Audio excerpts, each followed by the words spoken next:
Strength is one of those things where you gotta use it or lose it. So, wanna train with me sometime?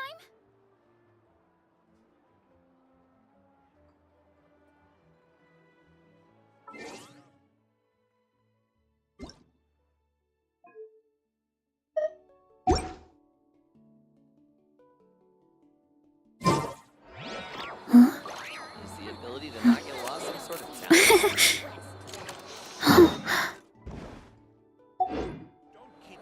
You might want to get...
Running late again!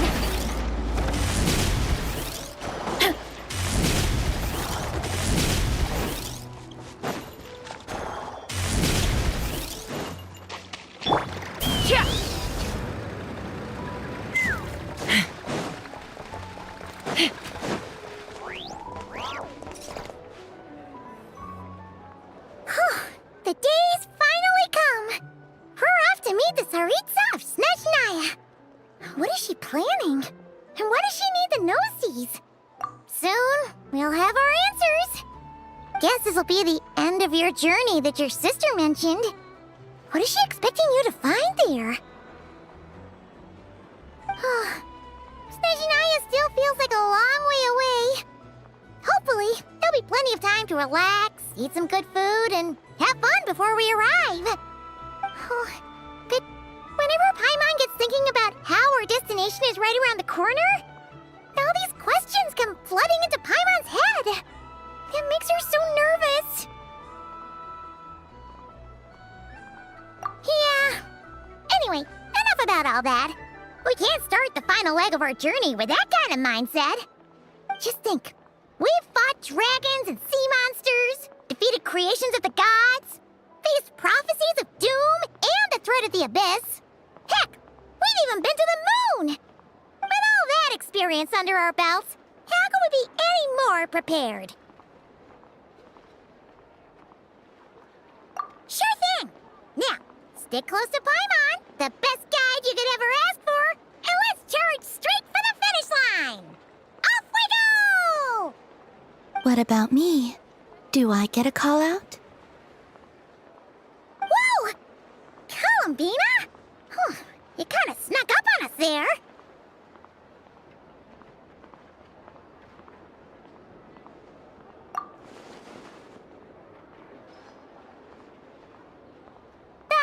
Don't look at Paimon! Paimon didn't sell you out this time. Oh, so it was you! Alright, guess there's no hiding it now.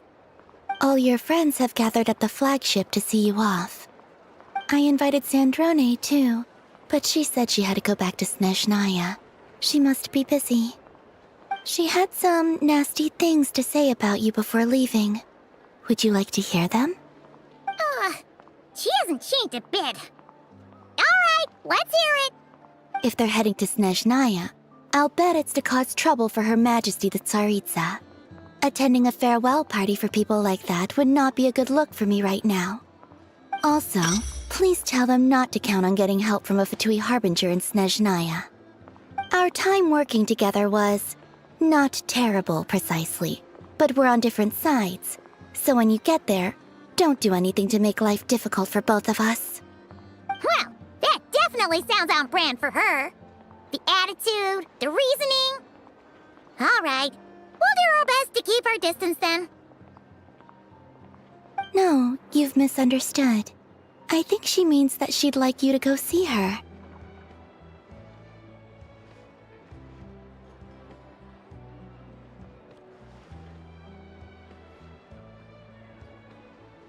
As long as you don't make things difficult for both of you, you'll be fine. Huh. You really have to read between the lines with Centrone. Go on, get to the flagship. Everyone should be there by now. I told Lauma that you once treated me to a truly unforgettable meal. Today, I want to return the favor. It's my gift to you. It's definitely nice to be treated, but hopefully by this point, you know that you don't owe us any favors.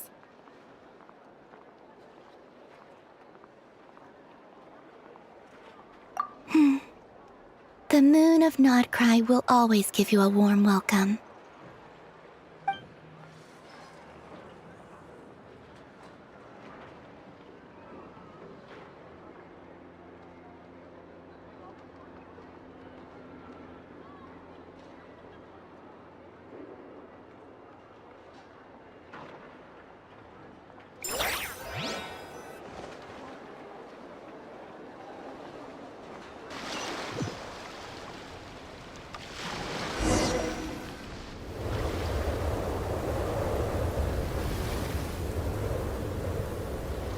Wow!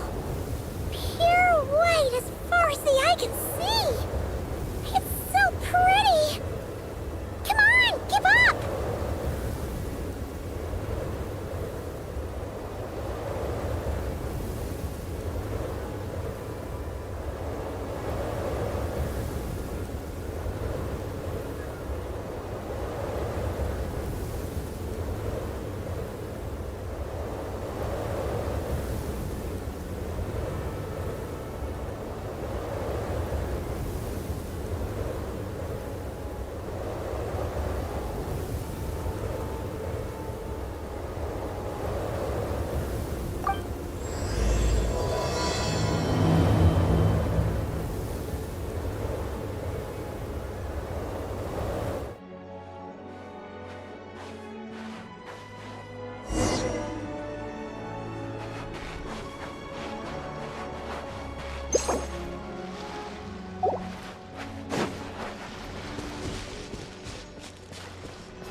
Look! They look similar to the ones in Nodcry. You know, just minus the effects of Kawaki. That's a sure sign that we're officially in Snezhnaya now.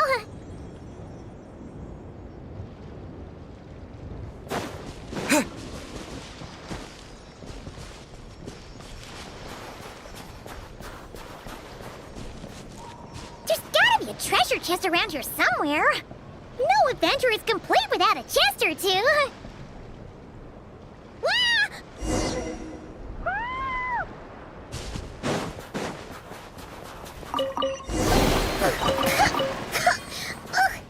Paimon got a mouthful of snow!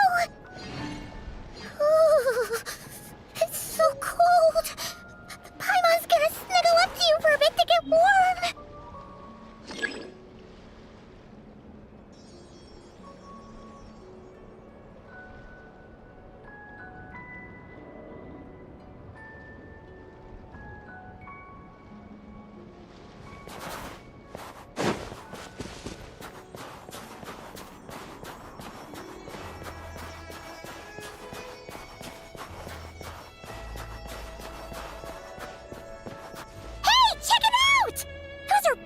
Right? Aww, look how big and fluffy they are! So cute! Quick, take a picture before the moment passes! Right here.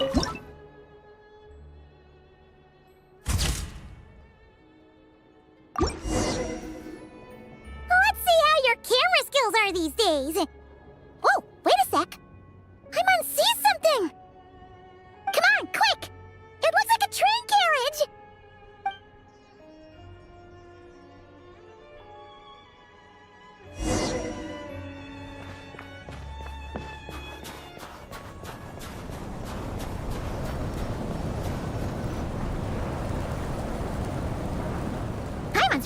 Snezhnaya has loads of railways and trains. This must be one of them. But why is it abandoned? Ooh, it's still so cold. Ooh, I don't know. Maybe. Also, is it just Paimon or is the snow getting heavier?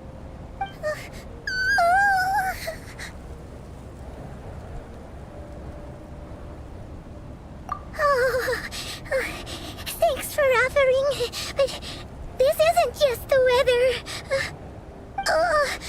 It's hard to describe, but Paimon feels so weird.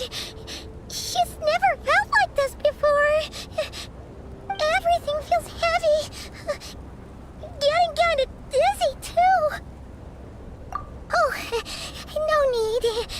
Paimon's just feeling a little low on energy. That's all. It's nothing serious. Not worth ruining our travel plans over. Yep, sure thing. Snezhnaya, here we come!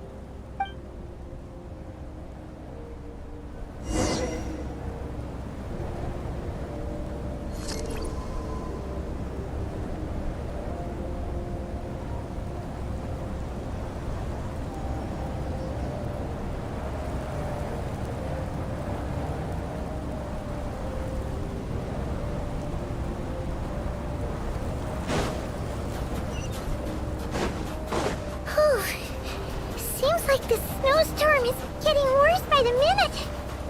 Paimon can barely fly.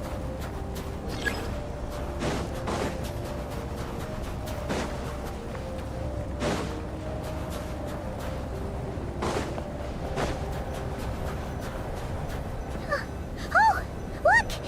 There's a cabin over there. Phew. Let's get out of this storm.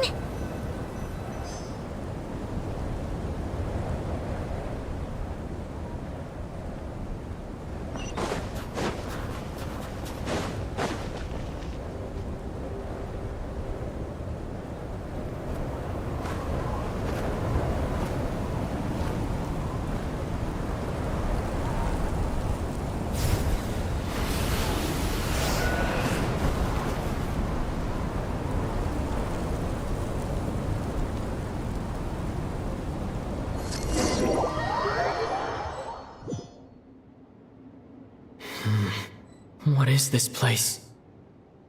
Where's Paimon? I need to find her fast!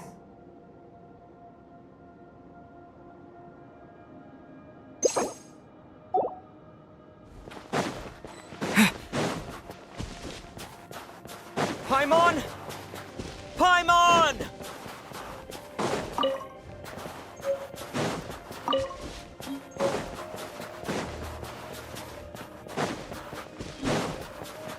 That's strange. Where could she be? I guess I'll try further ahead. Hang in there, Paimon.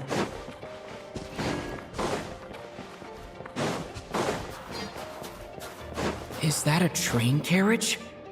Maybe I can get up from the inside.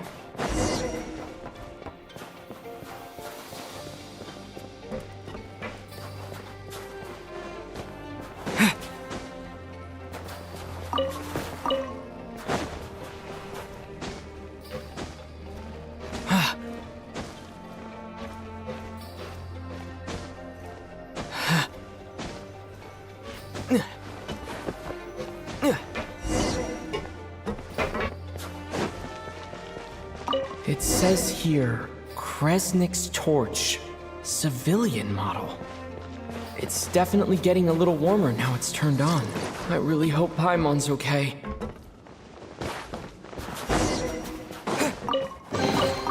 Is this an answer from this world? What was that strange sound? I can't tell if... Paimon? Paimon, is that you?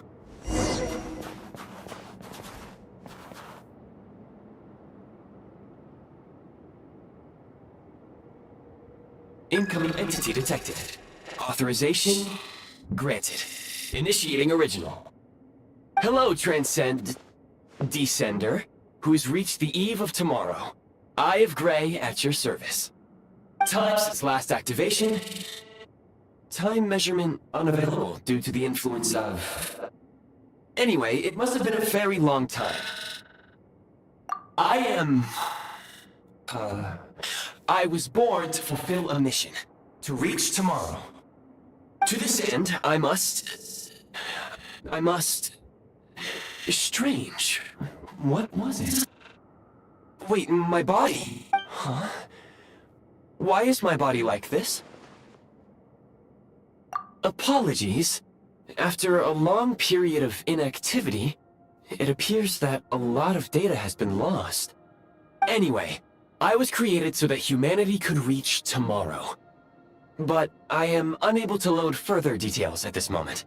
Nevertheless, serving humanity remains my primary objective. I have detected a drop in your surface body temperature. You cannot remain active in this state for much longer.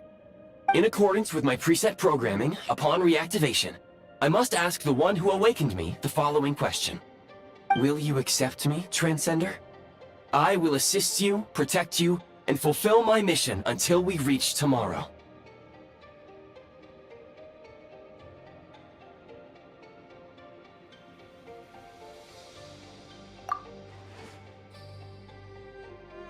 I understand your position. However, given your current physical condition, I must suggest that you reconsider. Before I was activated, you called out a name. Presumably that of your missing companion? If you agree to accept me, after helping you get out of here, I will search for said companion and pinpoint their location. To answer your question, yes.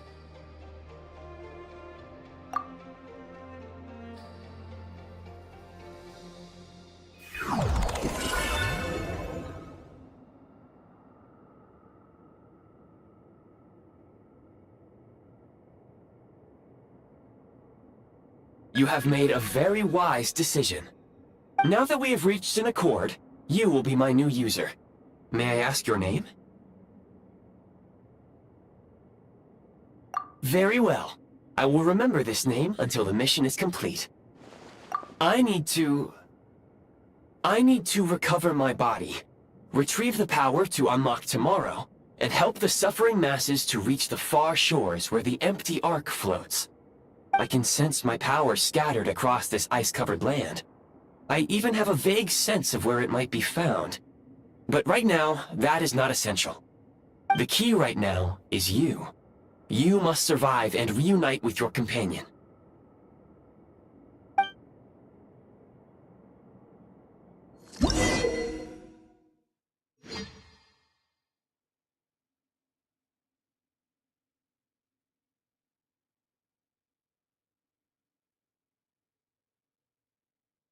You may now execute the command, Demolish. Use it to remove the Prime Ice blocking the path and obtain Prime Ice Unit. Prime Ice Unit count has been updated.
Wind and Flame!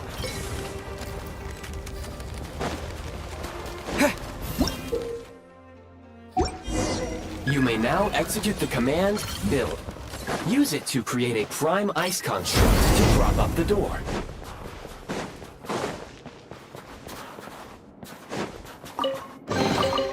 Is this an answer from this world?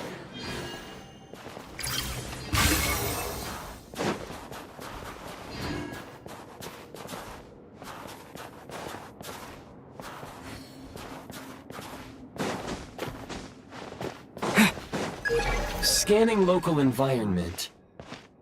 Exit has been sealed off with ice. That would not be an efficient approach. One moment. Usable construct blueprint detected nearby. You can use this to clear the solid ice ahead of you more quickly.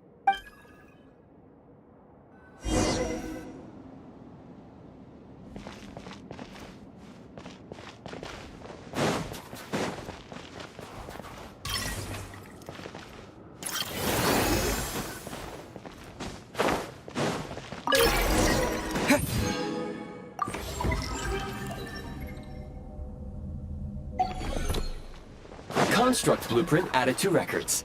You may now execute the command, Build Heat Source. Generate a temporary heat source to rapidly melt the solid ice. A reward on the road.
My scan indicates the path is straight ahead. I recommend we proceed.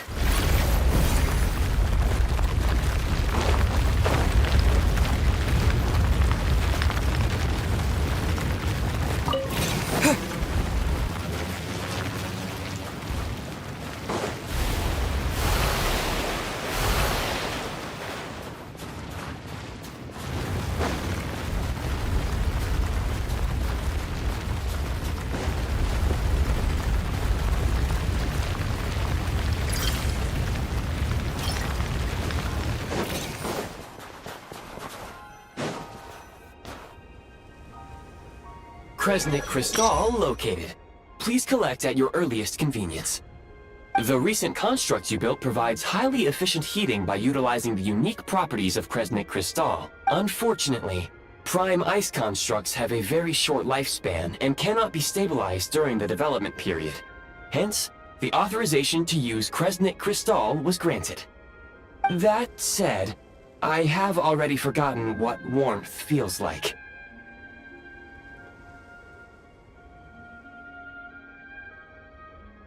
Yes.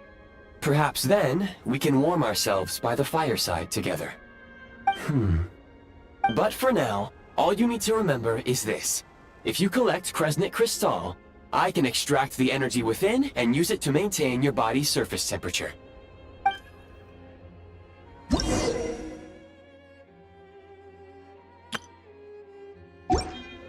Low power. Please use Kresnik Crystal to replenish energy reserves.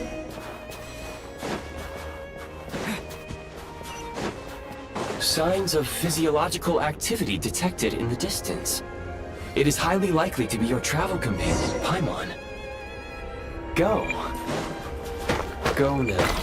Be reunited and sing together. May all the people be united as one. May all of life rejoice in unison. Approaching the target location. Scanning for signs of life. Life forms detected. 2.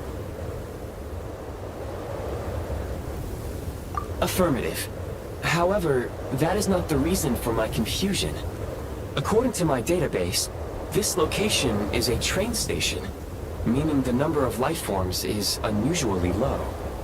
Real-time environmental data suggests that the train station may no longer be in use. But whatever the situation, please exercise caution.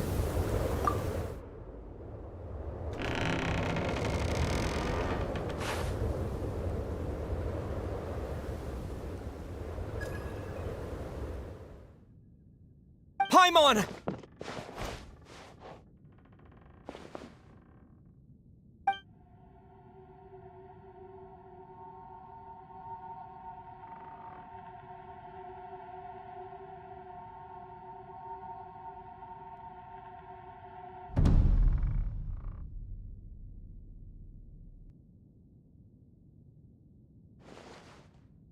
Who are you?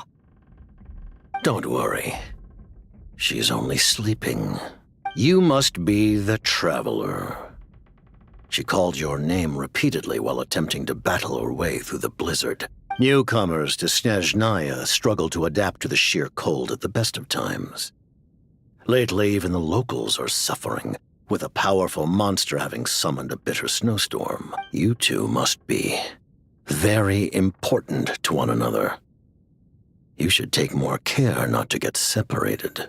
Your eyes. Are you Conrian? There are indeed some Conrians left in this world who survived the cataclysm. But I doubt that is news to you. It would be unwise to interrogate my identity here.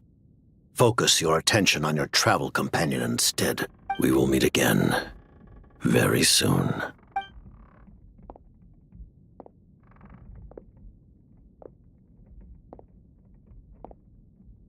The unidentified subject has now left the area.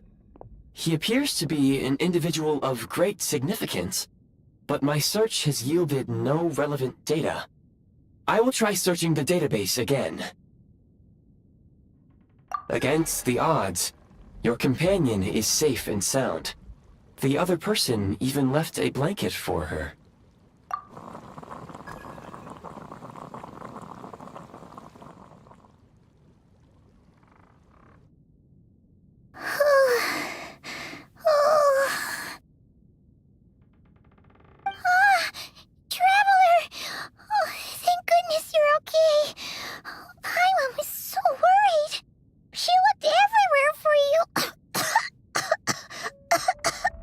It's okay. Take it easy.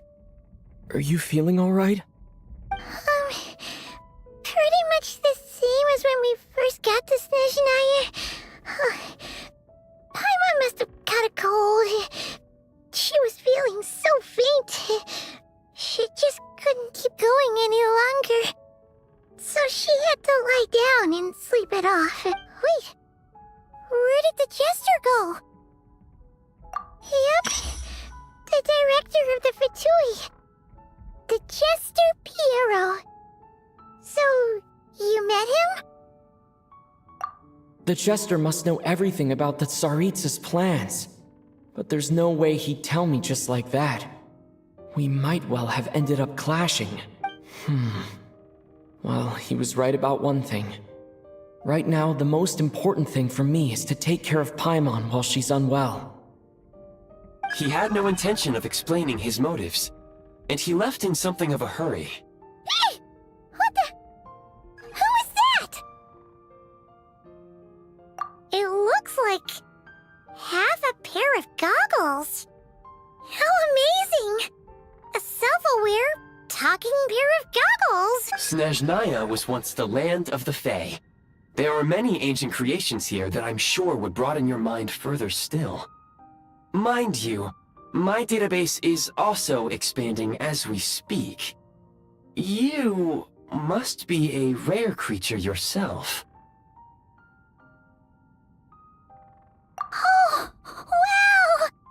Well, thank you so much. You've earned yourself some of Paimon's favorite candy. Oh, but by the looks of it, you probably can't eat that, can you? Goodwill detected. Instead of candy, perhaps I can suggest my preferred strategy. Please clean me regularly to keep me operating at peak efficiency. Oh, that makes sense. Every pair of goggles needs wiping clean once in a while. Sure thing, mister. Anyway, back to the jester for a second. Paimon's still confused about something. When he first showed up, he already knew Paimon's name. And he acted like he expected Paimon to know who he was, too.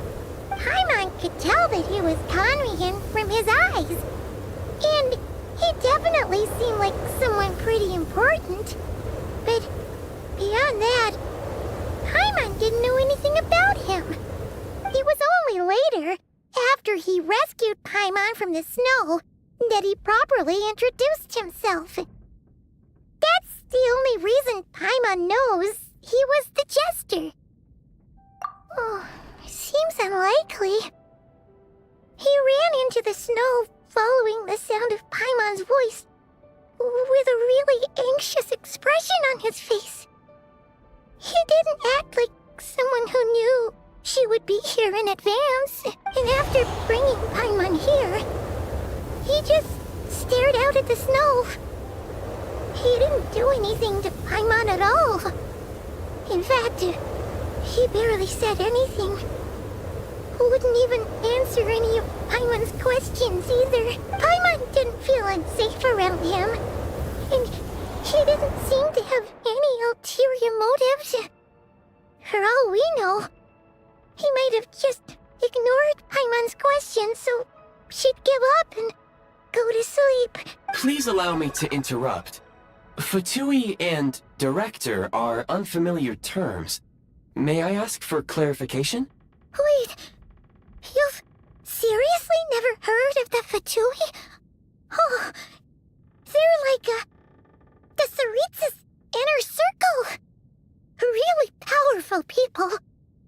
And the director is their boss. Understood.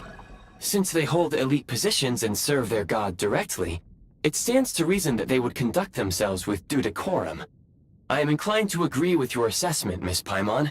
I did not detect any ill will from the gentleman in question.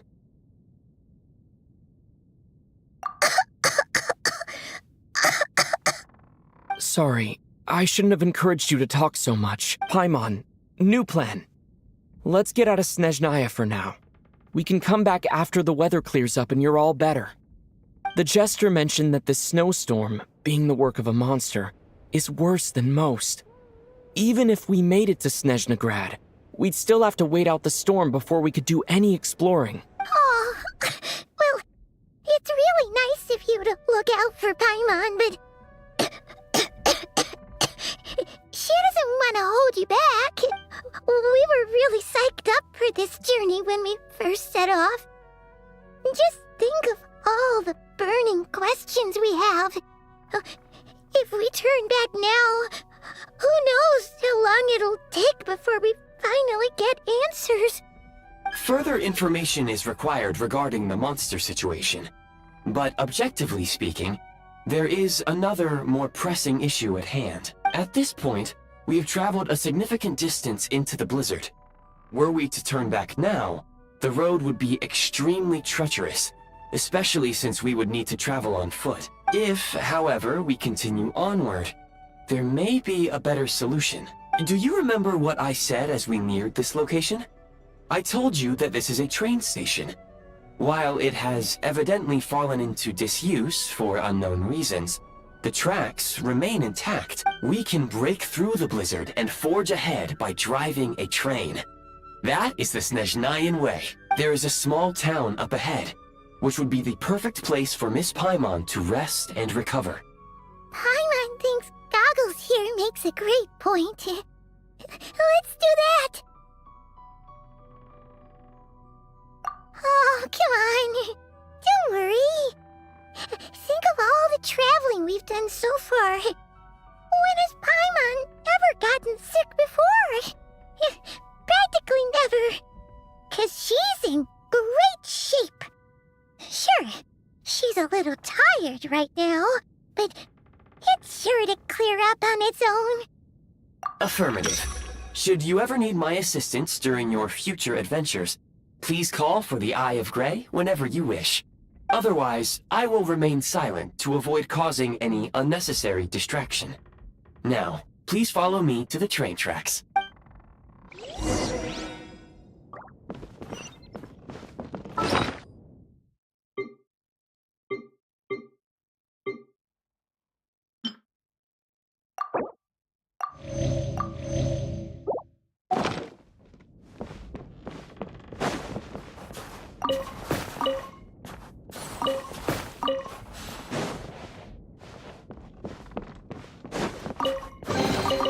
Is this an answer from this world?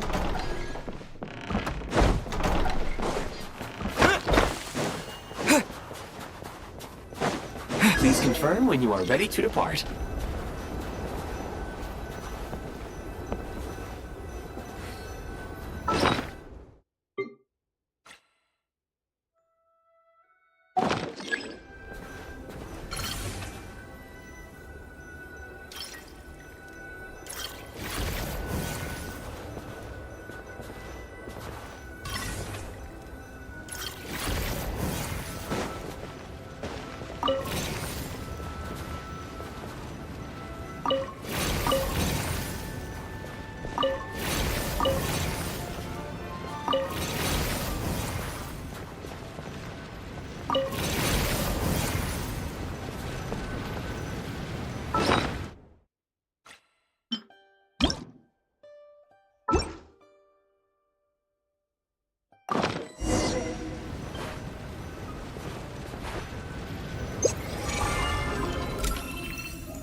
Heading north from here, we will soon arrive at... Wait, there's an error message. Could not detect clear tracks. What exactly does clear mean? Brace for impact, friends! Preparing to enter impromptu flight mode.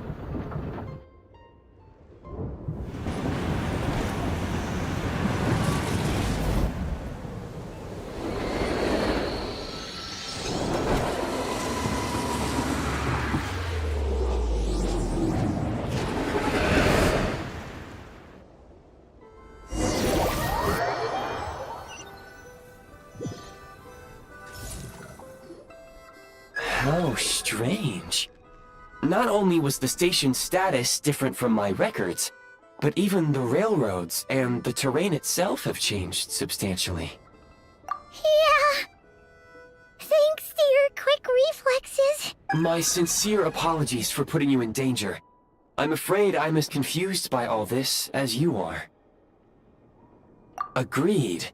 This is likely a consequence of outdated railroad data. The discrepancies between the old data and present reality are far greater than I anticipated. Fortunately, our crash landing has at least brought us much closer to the town. Your data had better be right this time. I can assure you, it certainly is. Please look this way, and you will see a Kresnik's torch. It seems our ill-fated train ride was a blessing in disguise. We have taken the shortest possible route. Rest assured that I will take user preferences into account next time I plan a route. Next time, I will get it right.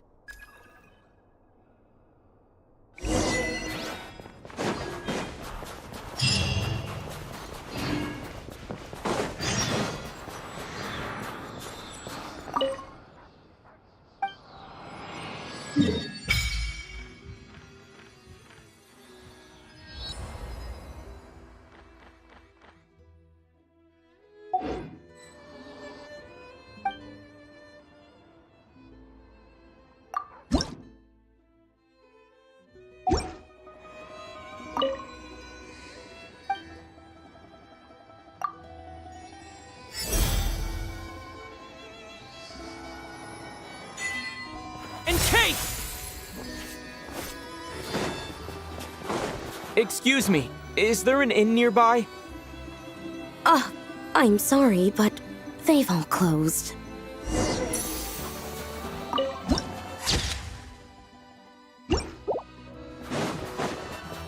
Sorry to interrupt. We're looking for a place to stay. I can't even afford to warm my own house, let alone run a business. Excuse us. Is there anywhere we can stay around these parts? I'm afraid not. You'll have to try your luck somewhere else. All we can do is wait for the next shipment of Kresnik Crystal to get here.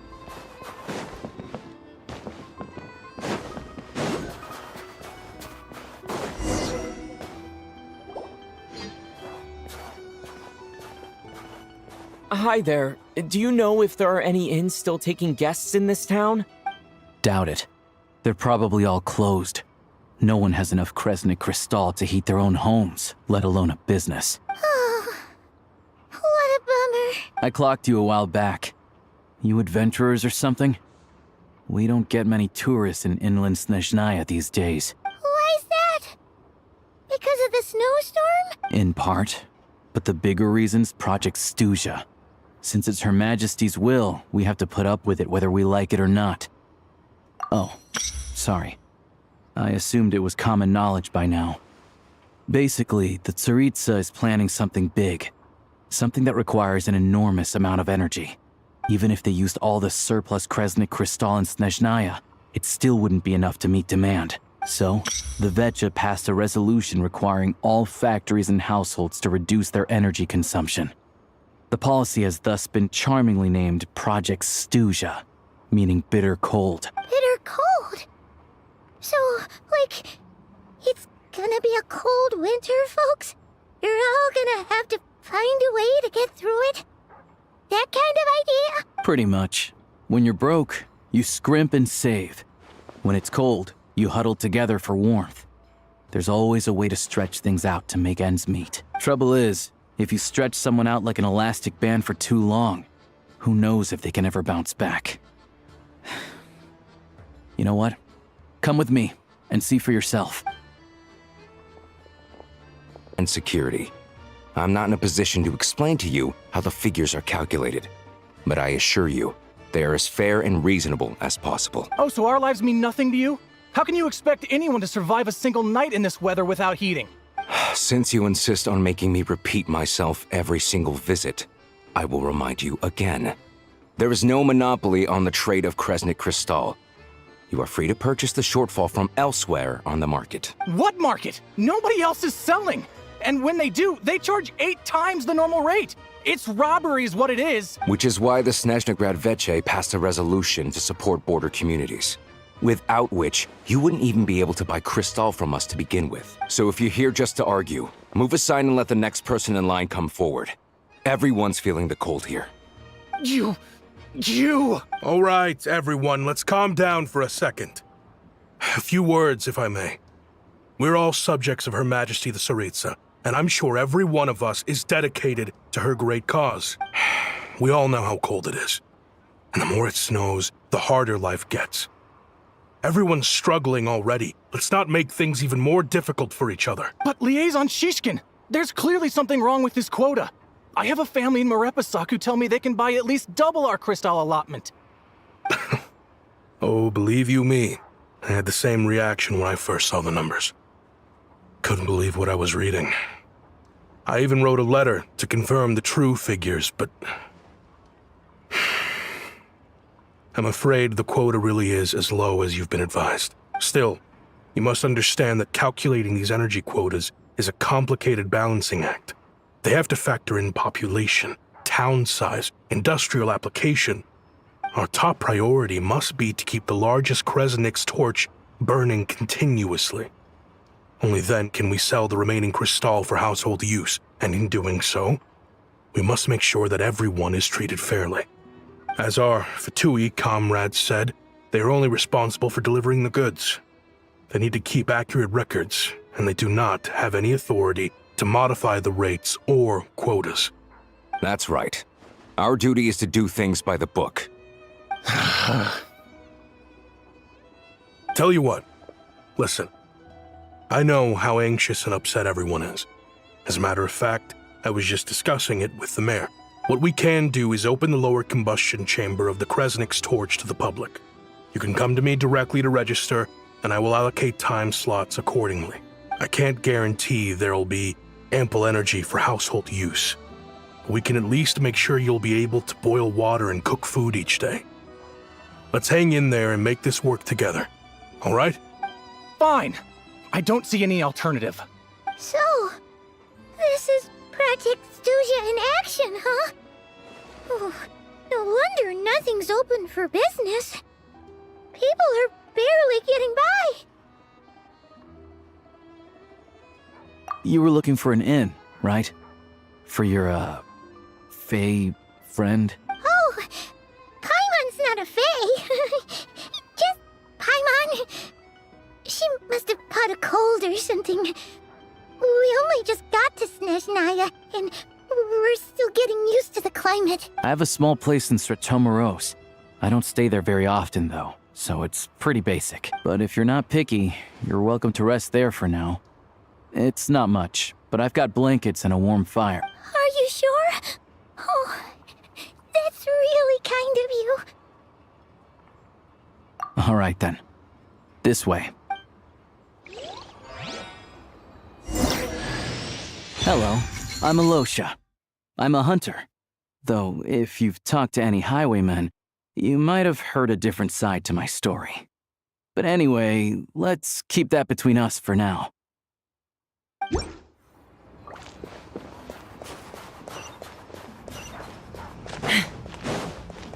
Let's fly.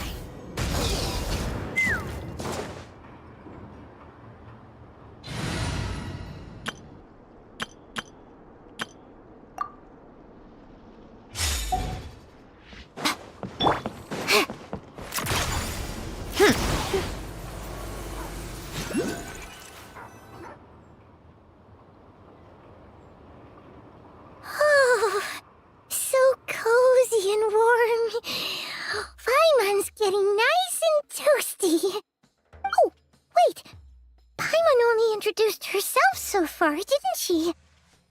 This is Paimon's best friend, the Traveler. Good to meet you. I'm Alosha. Most travelers find the Snezhnayan climate to be a shock to the system at first. But as long as you keep yourself warm, you should be fine. Still, you should keep an eye on your condition. When people are too quick to dismiss a cold, it can easily end up turning into something more serious. Don't say that. Paimon's too young for chronic health issues. They aren't in town right now, and they won't be back anytime soon. The train station has been closed ever since these power shortages began. I do a lot of hunting, so I spend most of my time exposed to the elements. But even the animals wouldn't survive long in a storm like this, let alone a hunter. Nothing to do but sit tight in town until the weather improves. I get that you're in a hurry, but even if the station were open, that doesn't mean there'd be any trains. We could end up stuck here for a long time, I'm afraid. What? Your own train? Wait, hold on. That train? The one that suddenly fell out of the sky and crash-landed on the ice? Oh, we got lucky and found it in a cave. Oh, then our luck ran out and we had a little accident. Pretty crazy for a random find in the mountains. Well, as long as your train's good to roll, you might get to Snezhnagrad after all. I've been doing some digging recently. Turns out, the real reason for the current energy crisis in Stratomaros is that some of the supply is being seized for a private stockpile. But to expose what's going on, I need to catch them in the act. So, I'm heading off to catch a rabbit. Huh?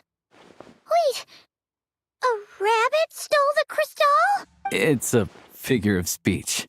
Real rabbits couldn't pull this off. They'd prefer carrots to Kresnik Crystal anyway. Shishkin, Mr. Positive Attitude, let's all get along now, shall we? Him? Really?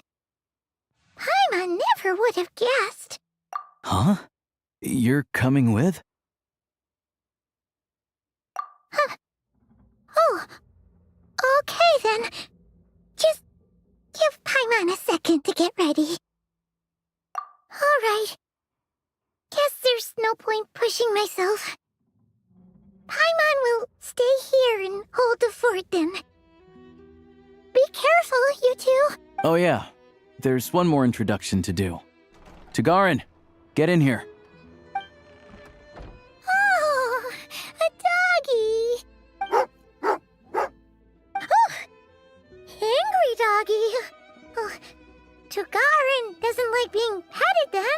He likes to think he's above that kind of thing. He's my hunting partner, so he'll be joining us when we head out. Carrots aside, we'll need to stay completely undetected.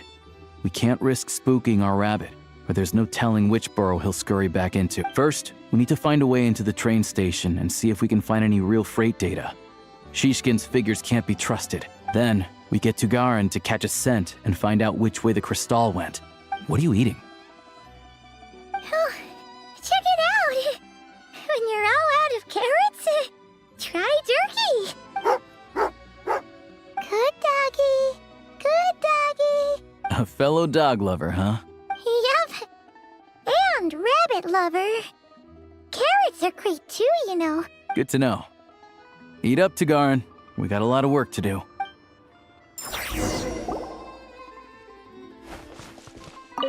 Paimon's just gonna stay here and get some good rest. You guys, be careful out there.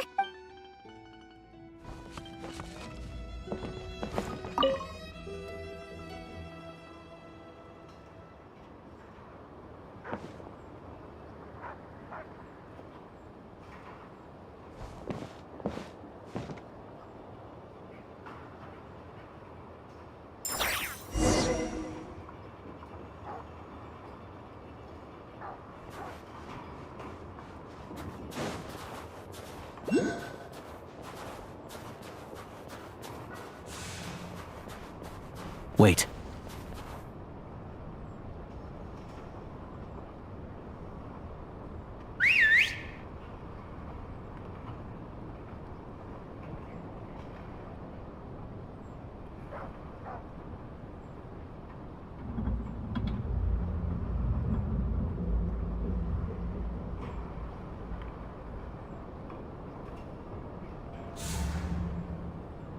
Nice work, Tugarin. Come on, we'll go around.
This way.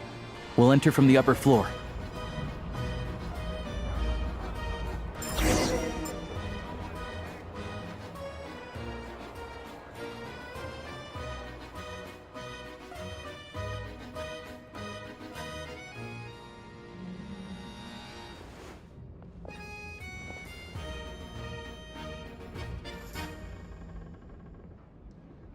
There we go.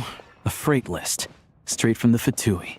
So Shishkin won't have had the chance to doctor the figures. Looks as new as the day it was printed. I guess no one bothers reading these unless they have ulterior motives. Yeah, this is all we need. Come on, let's get out of here, then go track down the Crystal. Tugarin's a keen hunter, and catching rabbits is his specialty.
Anywhere there's a stove, there'll be the scent of Crystal.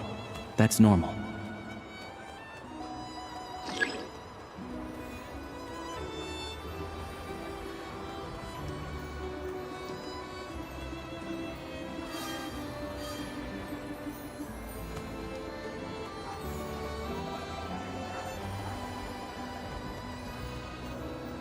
But if he picks up the scent of Crystal somewhere and there's no stove around, that's how we know something's up.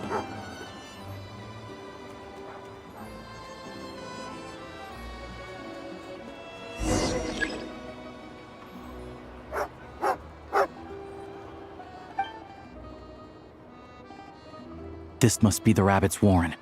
Good job, boy. Sure enough, there's a tunnel. You stay here and keep watch. I'm gonna take a look inside.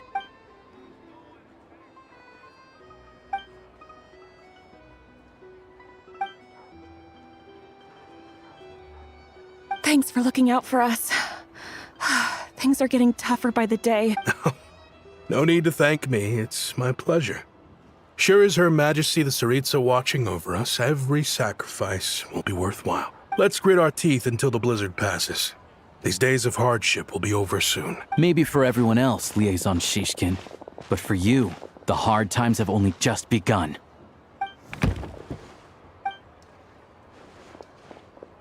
Huh? Who are you? What's the matter?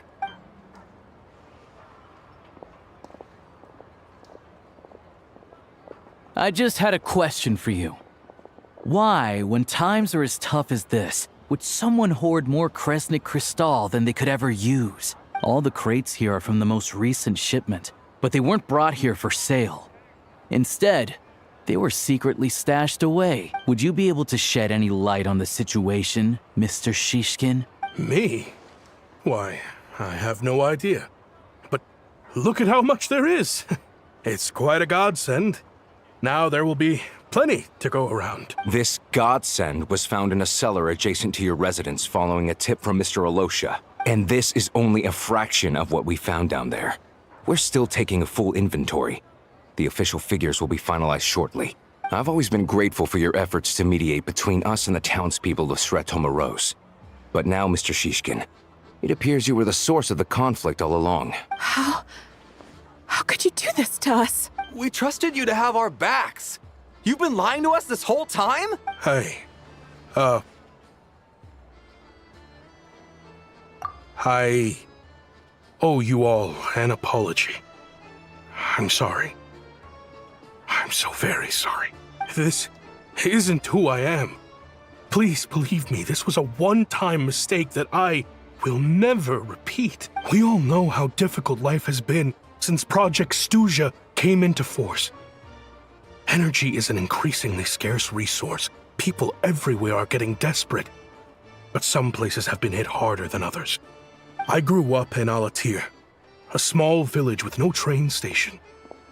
Deliveries of Kresnik Crystal have ceased there entirely. If nothing is done, they're all going to freeze to death. You know as well as I do how downright impossible it is to buy Cristal these days. The thought of my poor mother and father, with no one to help them. Oh, I felt so afraid.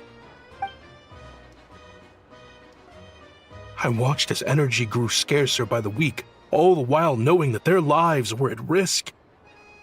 Then one day, I looked at the Cristal shipment in front of me, and a terrible, selfish thought entered my mind. Looks like I'm just not cut out to be a criminal. I'm so sorry. Once the Fatui have finished their count, you'll see that the numbers match their waybill.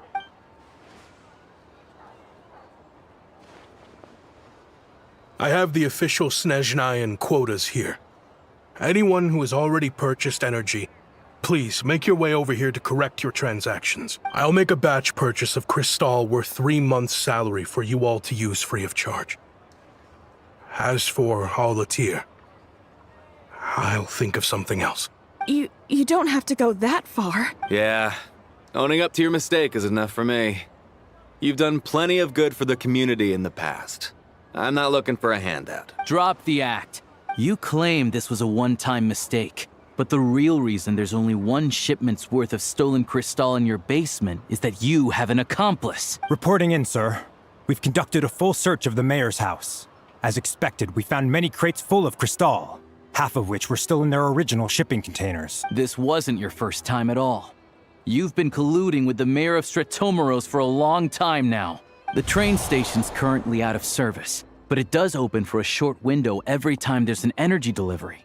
And every time a train pulls in, you're there on site to take inventory and oversee the workers unloading the cargo. The mayor handpicks said workers. Per his instructions, they transport the Cristal by tunnel at night to the mayor's house, and he sells it out of town. But since he can't get the goods out of town by train, he had to arrange an alternative method of transportation.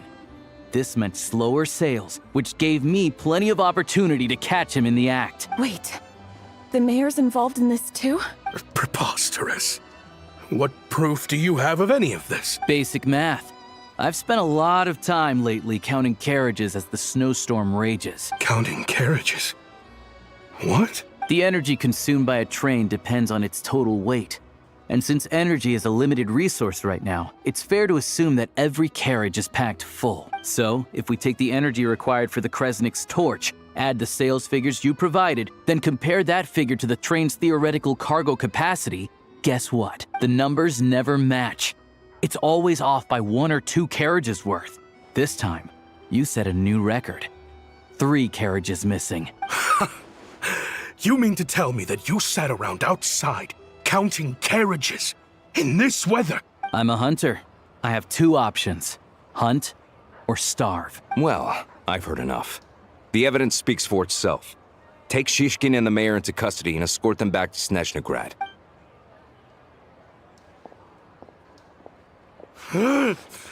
You cocky little brat, ruining my business. Just you wait.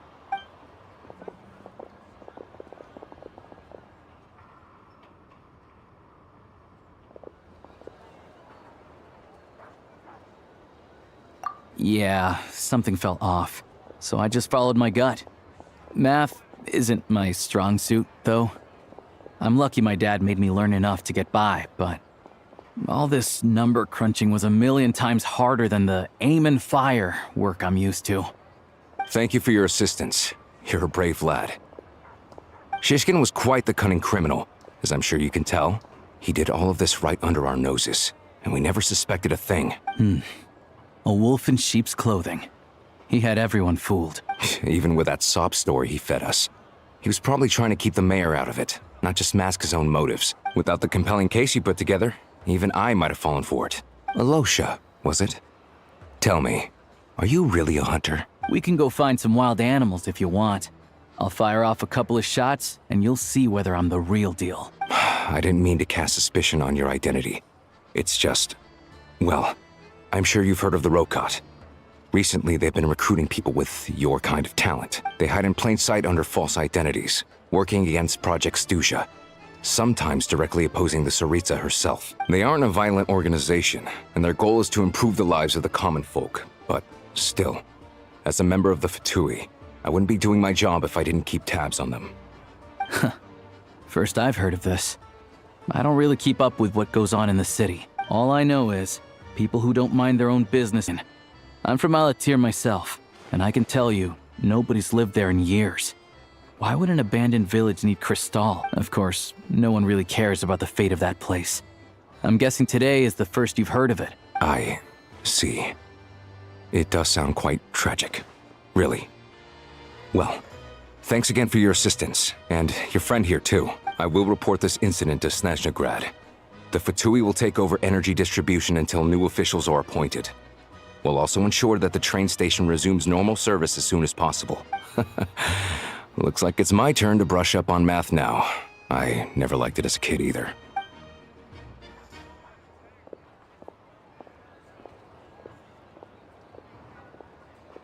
Don't mention it. Isn't the soldier overseeing the delivery supposed to verify the quantity of the goods? Was he just careless? Or was he being paid off too? Who knows? Excuse me. I'll take a share of Kresnik Crystal too. Thanks. I need to take a detour before we head back. There's someone I have to deliver this crystal to.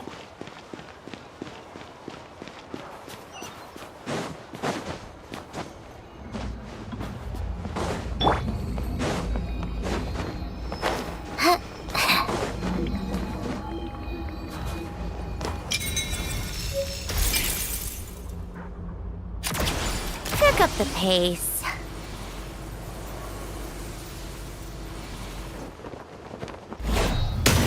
Take a break.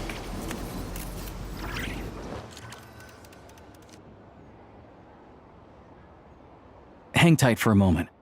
This old lady, she doesn't really know who's who anymore.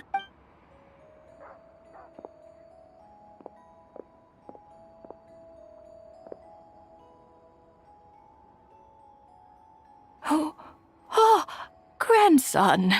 It's so cold today. You must be freezing. Ma'am, it's me, Alosha. Alosha? Alosha who? You know me. I came by earlier today. Cleaned the ashes out of your stove, gave you some warmer bedding, and washed your back.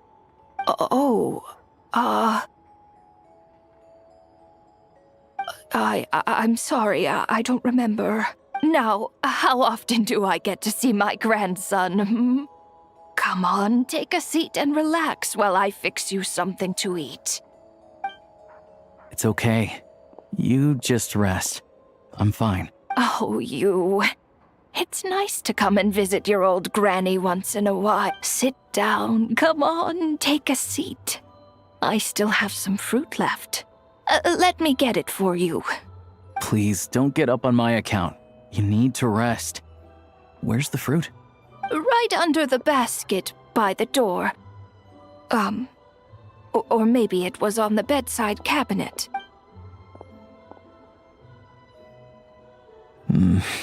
Well, grandson dear, do you like it?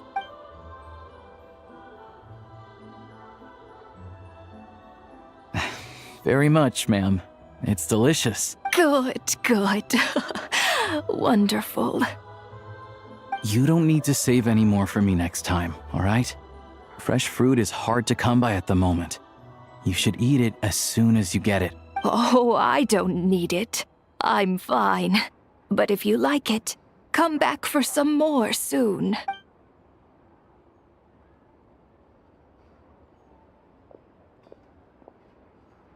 Some kind soul must have given these to her. But she always saves the nicer things for special occasions. I met her at the market back before her health began declining. She was a lovely old lady. We're from the same hometown. Not many people have heard of Alatir. And if they have, it's usually for all the wrong reasons.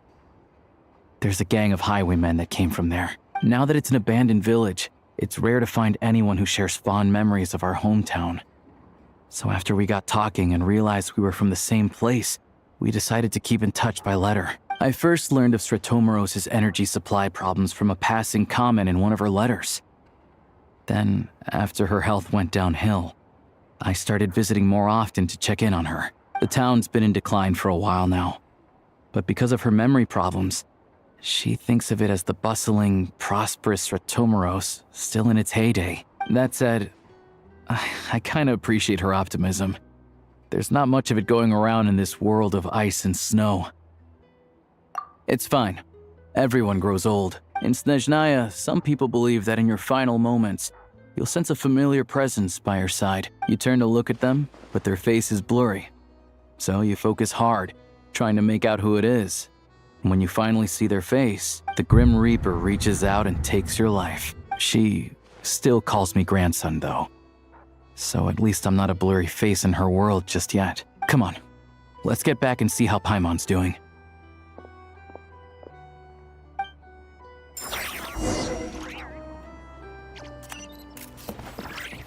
Come on, keep up.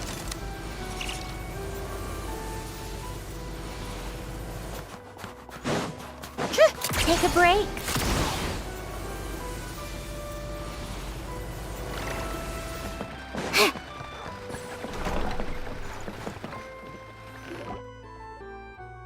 Paimon, we're back. Are you feeling any better? Yep. Paimon's not cold anymore, but she's still a little dizzy. Flying probably isn't a good idea right now. Paimon might lose her balance. But Paimon's sure she'll be fine. It's probably just from getting hit on the head by that pile of snow when we first arrived in Snezhnaya. Her complexion's looking much better. Let's keep an eye on her. Sure, but enough about that. How did everything go on your end? Are you all set? I'll explain. It's a bit of a long story.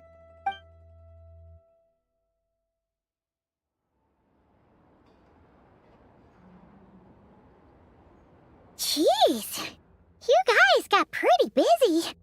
Sounds like the liaison officer and the mayor were running quite an operation. Good riddance to both of them. It's a good thing you managed to catch them. So, you said the train station will open again soon, right? And everyone has enough crystal now? Yeah. Well, enough to survive at least. Project Stuja isn't going away anytime soon. People will still have to scrimp and save to make ends meet. Don't know. The goal of Project Stuja is to gather energy for the Tsaritsa, but no one knows where that energy's going. It's never been made public. The thing is, we were told that the project would only last for 6 months, but time and time again, they keep extending it. Extending it? Does that mean the Tsaritsa's plan isn't going very smoothly? That's what everyone suspects. In principle, any proposed extension needs to pass by majority vote in the Snezhna Veche. But even though opposition has been growing, any detractors end up caving in to political pressure from the rooster, Pulcinella. He's the chair of the Snezhna Veche and a key figure in the voting process. He has the backing of many powerful and influential people. How come the Fatui are picking on ordinary people even here in Snezhnaya? I don't see it like that. Fundamentally, the Fatui will always think and act in the Tsaritsa's interests, but that doesn't mean they don't care about the plight of the common folk. The only reason Stratomoros still receives crystal shipments is because of a relief proposal put forward by the rooster himself. Then there's the Fatui soldiers providing support in every corner of the nation. Even the Northland Bank provided some mora for disaster relief, and they're as conservative and indifferent as they come. It's just that the rich and powerful in their fancy palaces live in a completely different world from us. There's always going to be some conflict when those worlds collide.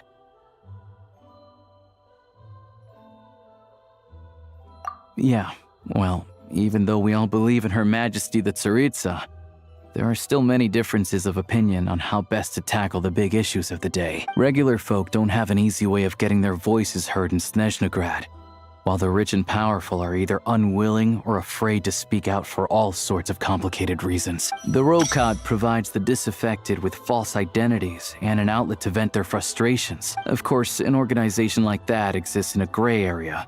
The moment the Veche think they've crossed a line, there's sure to be a crackdown. But so far, they've been doing their best to help the common folk. Like us, don't you mean? You didn't hesitate to join in. You're not new to this. That's because we're adventurers. It's our job to help people out with commissions and get to the bottom of things. Sounds like we're going to get along. So, what's your business in Snezhnegrad? Aside from taking your friend to see a doctor, of course. I want to meet the Tsaritsa. It's complicated. I've had run-ins with many of the Harbingers along the way, and I really need to know what the Tsaritsa is up to. Her ultimate goal? What the no-sees mean in all of this? Since I've made it this far in my journey, I have to find the truth, whatever it takes. Wait, so... No way. Are you who I think you are? Sounds like you've heard of us then. We're getting more famous by the day. I didn't realize I was in the company of giants. Honestly, we're all as curious as you are about what the Tsaritsa's planning, and why it has to involve us freezing to death in the snow. But getting in the same room as her won't be easy. The common folk aren't permitted to meet her at the best of times, and right now, she's probably not even in Snezhnegrad. Word is, she's heading east on a campaign to slay a monster. Yeah, so you've heard of it. A wild, unpredictable monster with the power to summon snowstorms. It also absorbs everything around it into its body, so it's growing constantly.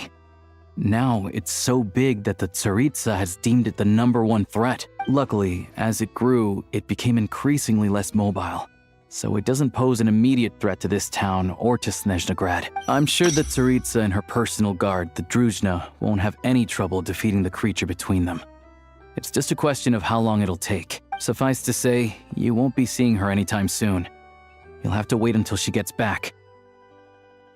Fair. Well, the Fatui will be taking over management of the train station for the time being. Things should be up and running by tomorrow. Once it's open, we can see about getting your train towed to the station. Whoa! That's gotta take a lot of manpower. Are you sure we can talk them into it? The Fatui aren't exactly spotless in this whole mess. Plus, we helped them out. Should be easy enough to negotiate. As far as I know, all the paperwork is dealt with upon manufacture. I've never seen anyone check it, so I wouldn't worry. Having a train makes everything much easier. We'll reach Snezhnegrad in no time. I need to head there myself anyway. Got some game to trade for Mora. I know a good doctor in the city. I'll introduce you when we get there. Oh, thanks so much. Let's get a good night's sleep ahead of our big trip tomorrow.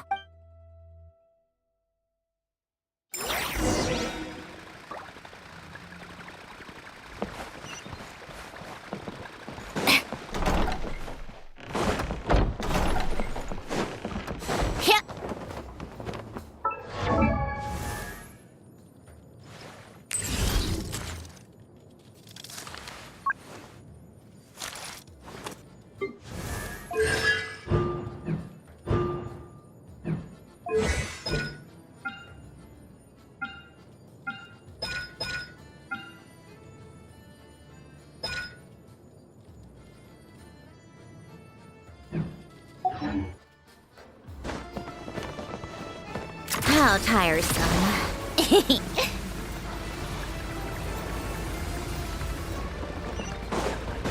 Come on, keep up. Pick up the pace.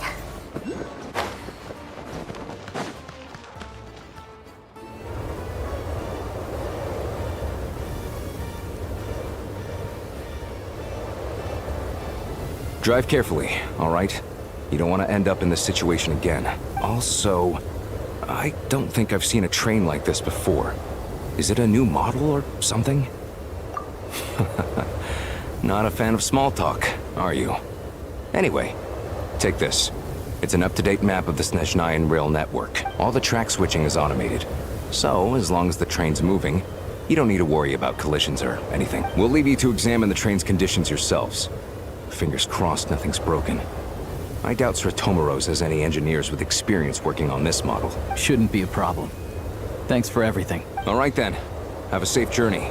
And make sure to check everything's working before you set off.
Destination settings have been applied. Let's give this thing a final once-over and then head out. Goggles, your time to shine. Affirmative. Running vehicle diagnostics. What's this? Engine, green. Wheels, green. Frame, minor damage, but no impact on function. Diagnostics complete. All systems nominal. Neat! Huh. Paimon still can't get over the fact that you just found this tech lying around in a random cave.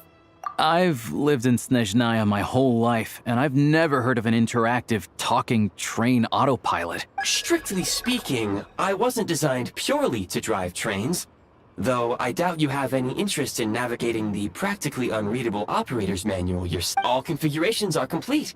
Should you require any further assistance, please call for the Eye of Grey. Away we go! Oh, nope. Paimon's gonna find a warmer seat.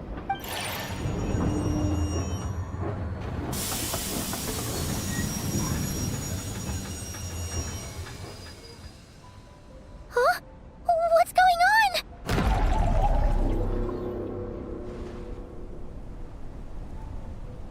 Oh no.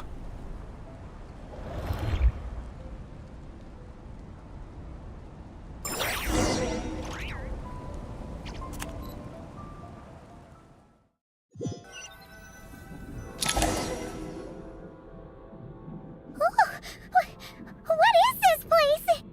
Traveler, are you okay? Paimon's still airborne, but it feels like swimming through thick, gloopy water. It's horrible. Just our luck. Of all the things that could have gone wrong. Halosha, you're Snezhnayan, right? Any idea what the heck this place is? It's called the Shadow Realm.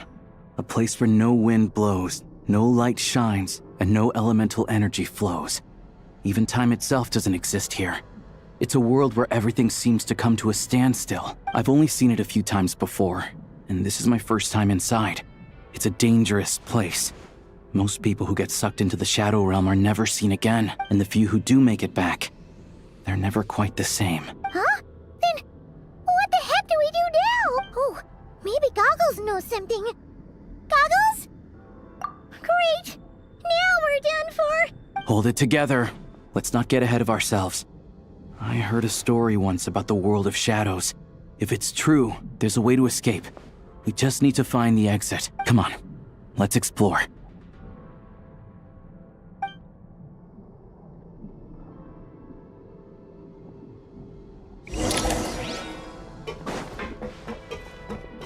Look at these Fatui!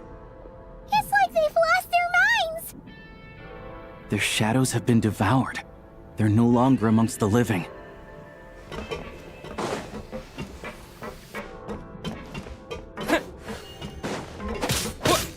I can't channel elemental energy here, but I have a few gadgets that still work.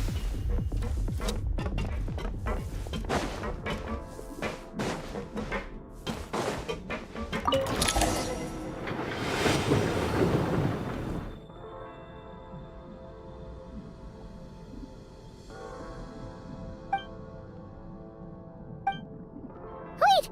What's that blue thing? Is that... Goggles? Guess we'd better find a way over.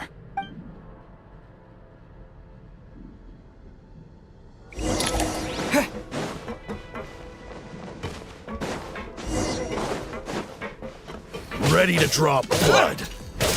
Yeah!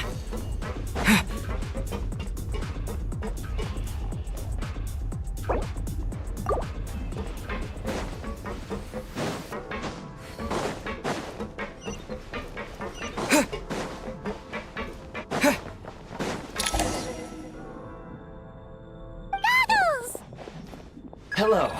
I am glad to see the three of you safe and sound. For now, at least. But things aren't looking too good. Correct. We are now inside what is known as the Shadow Realm, the darkest space in the shell, where even the Most High is loath to cast its gaze. Time and space hold no meaning here. It intersects with the world of the Light Realm only rarely, like an air bubble that rises to the water's surface. We must leave this place before it sinks back down into the depths once more. Sounds like you have a plan. Yes. In fact, the very purpose of my creation was likely to... from the Shadow Realm.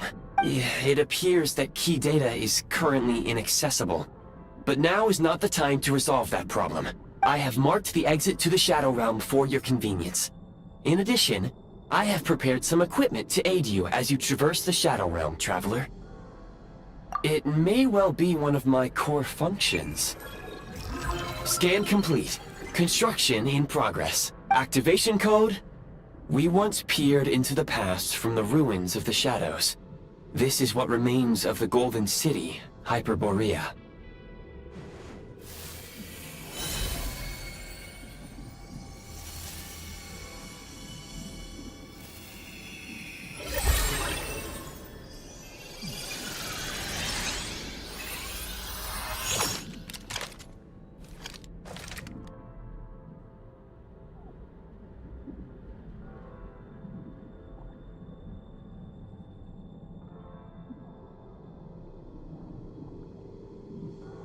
Whoa! Now go. Arm yourselves with weapons of the spirit. Bring down the walls of the stronghold, and extinguish the flaming arrows of the wicked. Is this a gun? In the Shadow Realm, where humans cannot channel the elements, there once was one who, after much research and many attempts, found this to be the most effective means of attack. Let's go. We don't have much time.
When you encounter small obstacles, you can simply clamber over them.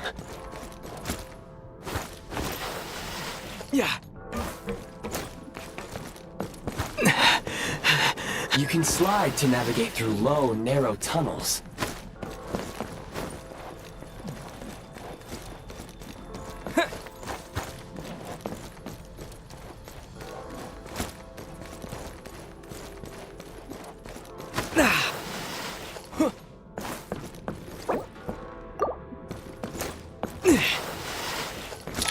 Obstruction ahead. You may be able to use the explosives nearby. Shoot the explosives to detonate them and clear the path. Since elemental energy is unavailable in the shadow, for long-range targets, try using the scope to line up your shot.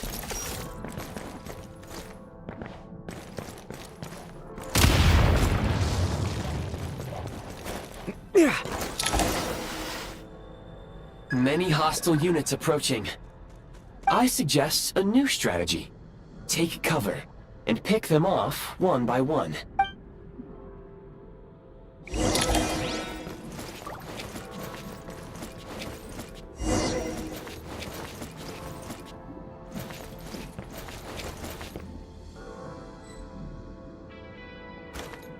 advantage is ours!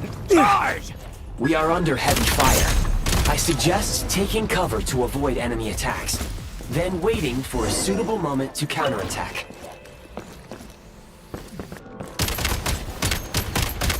More enemies detected. Try attacking with the newly unlocked Assault function.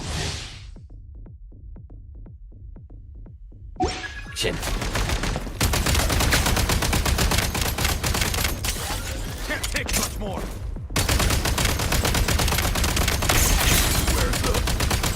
Gotta recharge! Fall back! It's over.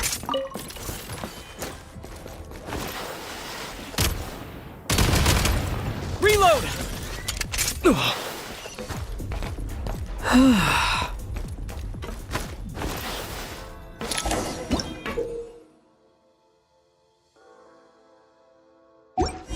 Aim at the freeze mark and pull the trigger to move using the rope.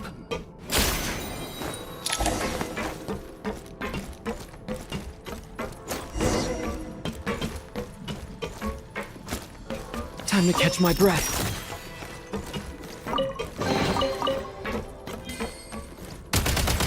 Reload!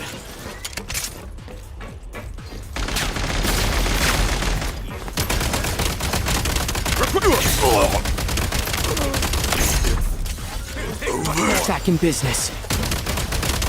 Not good! Where's the... Yeah. Fall back! Gotta recharge! Some supply points can restore a small amount of stamina. Press on.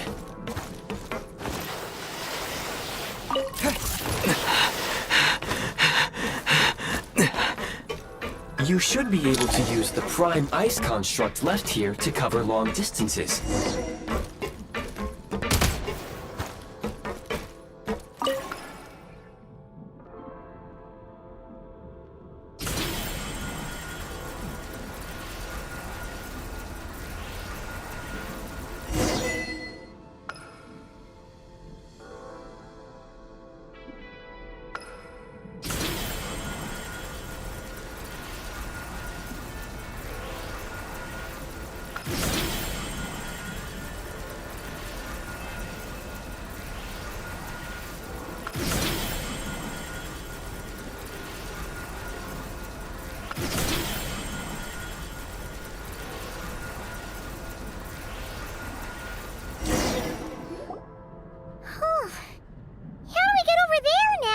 I recommend using this grappling gun. Such devices were originally used to secure structures in the Shadow Realm. If you detach the connected hook, the grappling gun will automatically fire a rope to another nearby hook. Okay. So, we just removed this hook, right?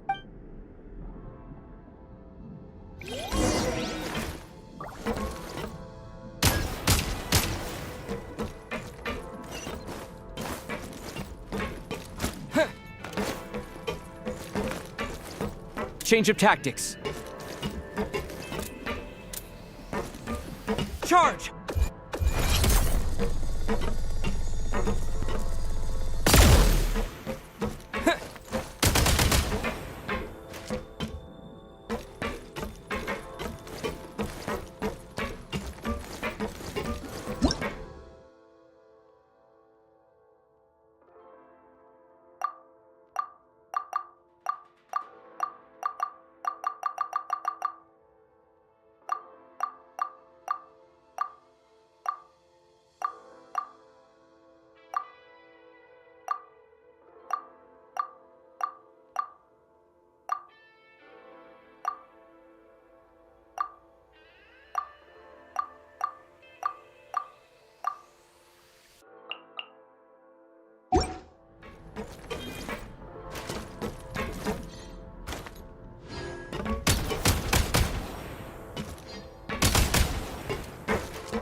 Time to catch my breath.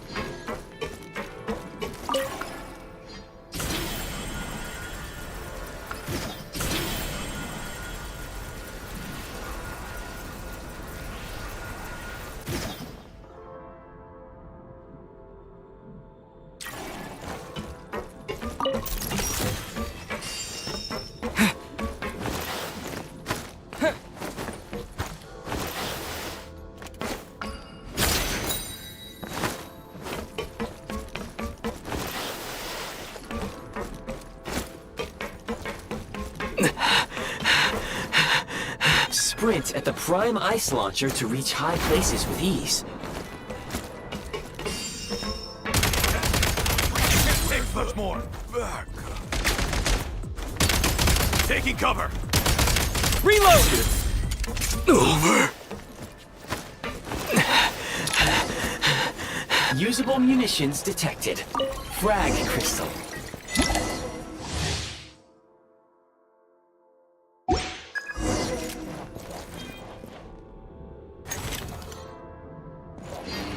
Demolition time!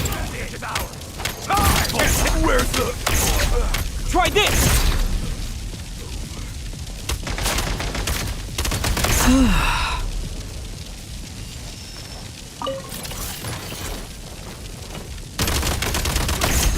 Frag out! Gotta recharge!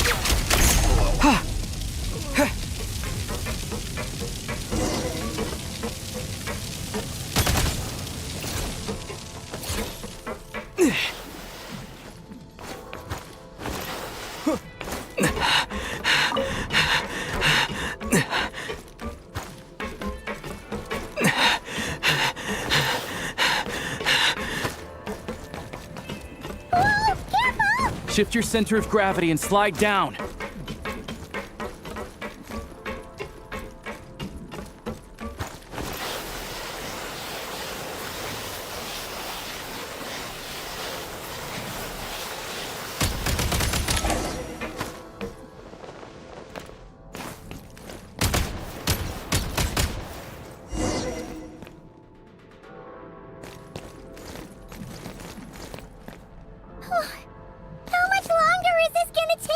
The exit is right ahead. We are very close now. However... It's like they're trying to keep us trapped here. That platform and the carriages are swarming with undead Fatui. Guess we gotta storm through.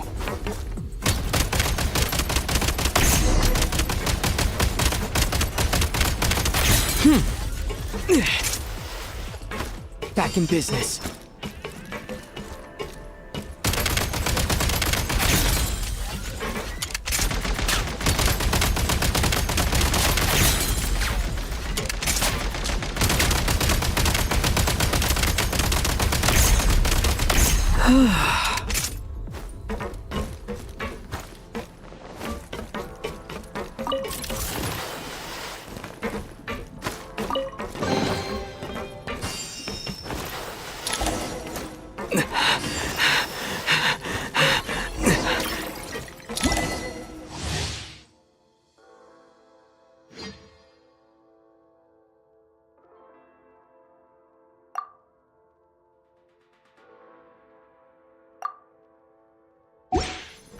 You may find switching to assault mode makes your attacks more effective.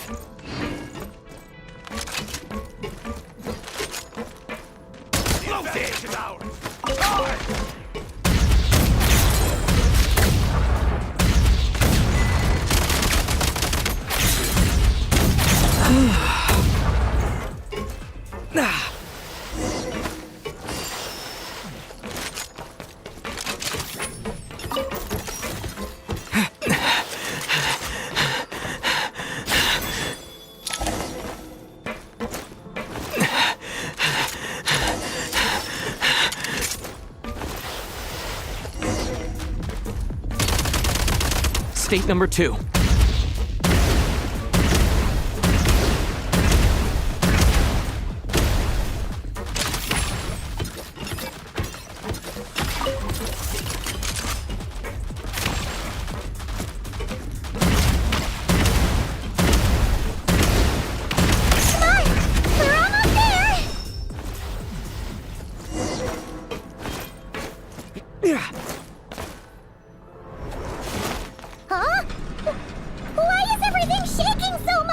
Looks like the Shadow Realm is about to sink back down into the depths.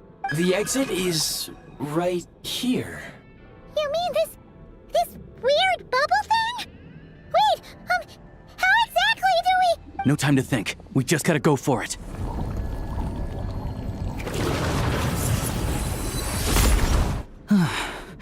Looks like I was right.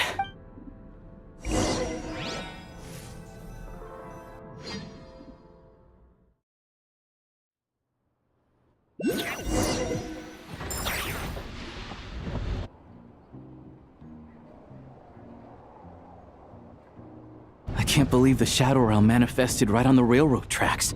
It's almost unheard of. Lucky we made it out. All thanks to you and that awesome gun. Ah, so you have heard of the Golden City before? Yeah, it came up a whole bunch in Nokrai. You're a pretty neat surprise in that sense, aren't you, Goggles? We had no idea they left cool gadgets like you behind. Make no mistake, it was a team effort. For a first-time firearm user, your performance was quite outstanding, far beyond my expectations. As Alosha said, it is highly unusual for the Shadow Realm to manifest in a place like this, but we should still watch out for similar dangers ahead. Oh, let's hope not. If anything else goes wrong with this trip, Paimon's gonna have train trauma for life. The Shadow Realm can appear anywhere, not just on the railroad. I am simply advising that we take sensible precautions.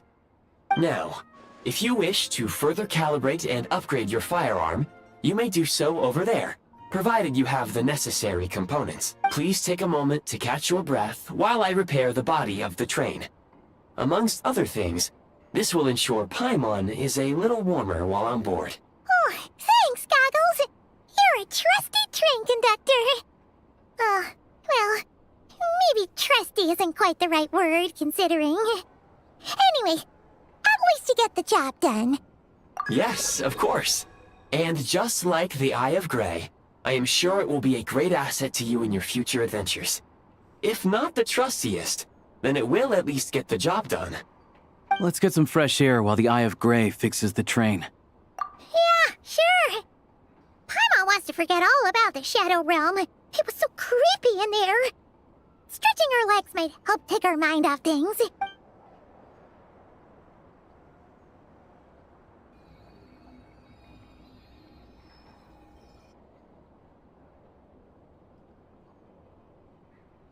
It's so quiet here for a train station. Not a person in sight. Just abandoned houses.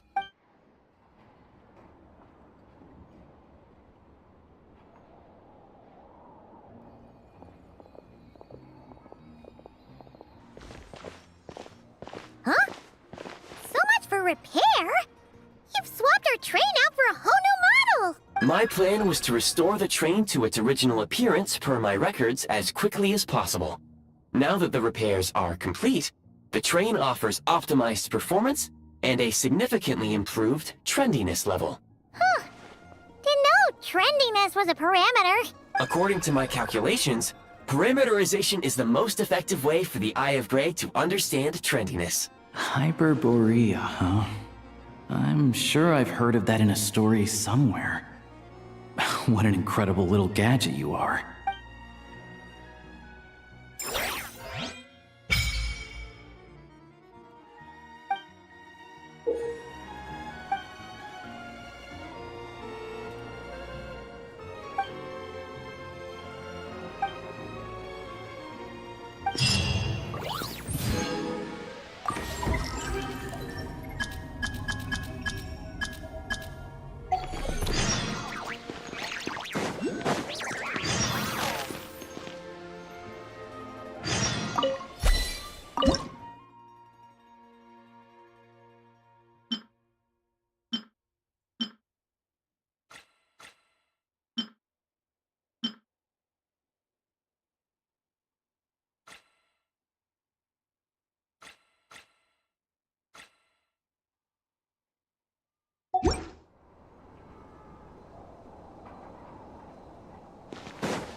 Don't tell me that's everything.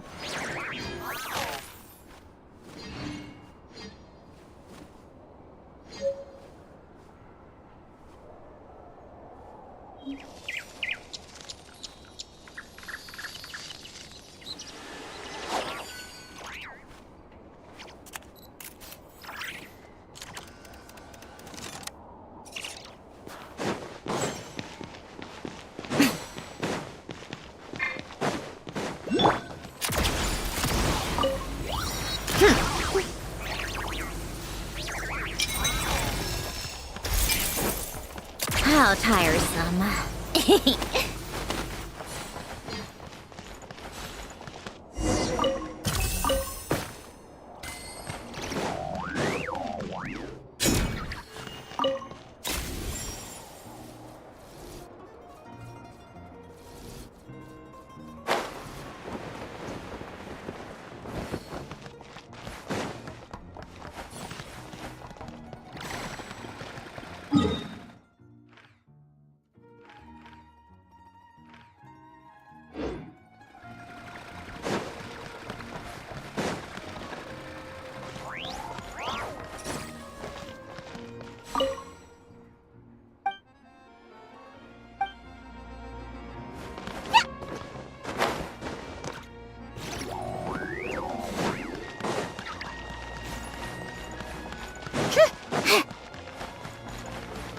Come on, keep up.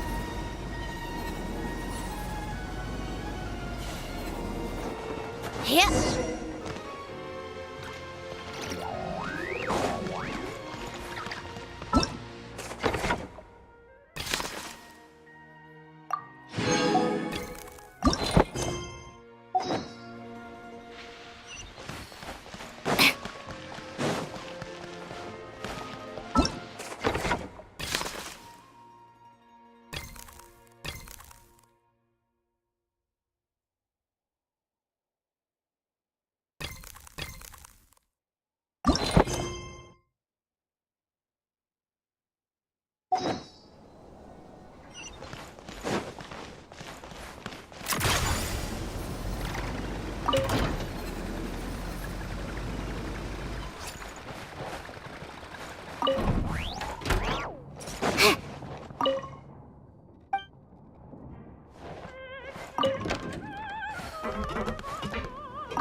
You might want to avoid looking down if you're afraid of heights. No, it's not that. Paimon's just praying that we don't have yet another accident.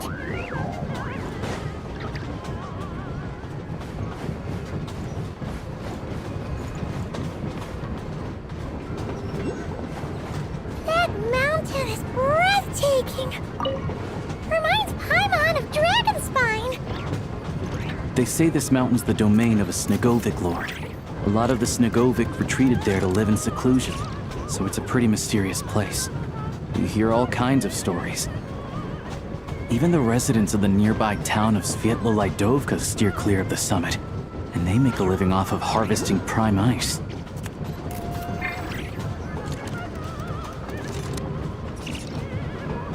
Look, Snezhnograd's just up ahead.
Here we are.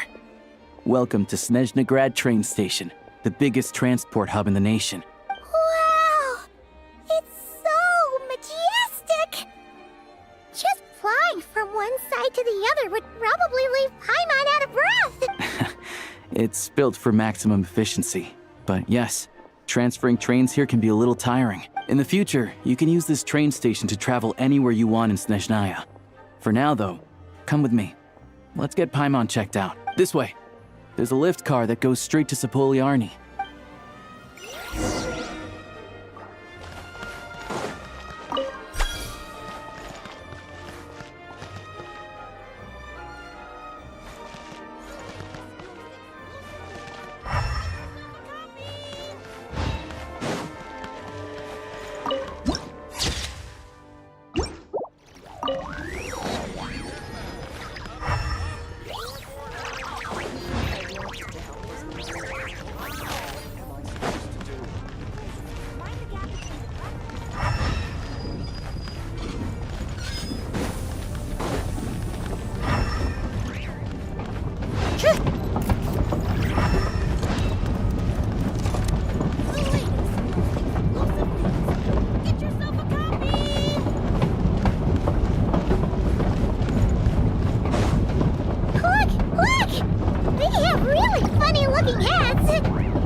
Those would be Volkoblat and Domovoy. You'll also see the winged Vila and the snowborn Snegovic amongst others. No wonder! We'd heard that Snezhnaya used to be the realm of the Fae. Paimon can really see it now. Surely not. That can't Not be wrong possible. about that. Train delay.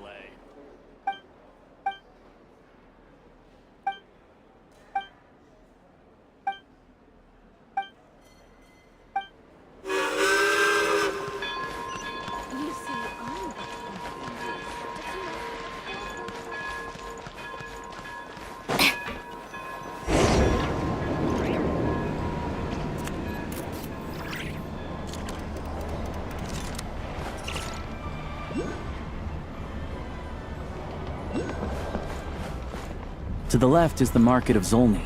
They sell everything there. You can often find some nifty little trinkets. To the right, you'll see the Korolyevsky Theater in the distance.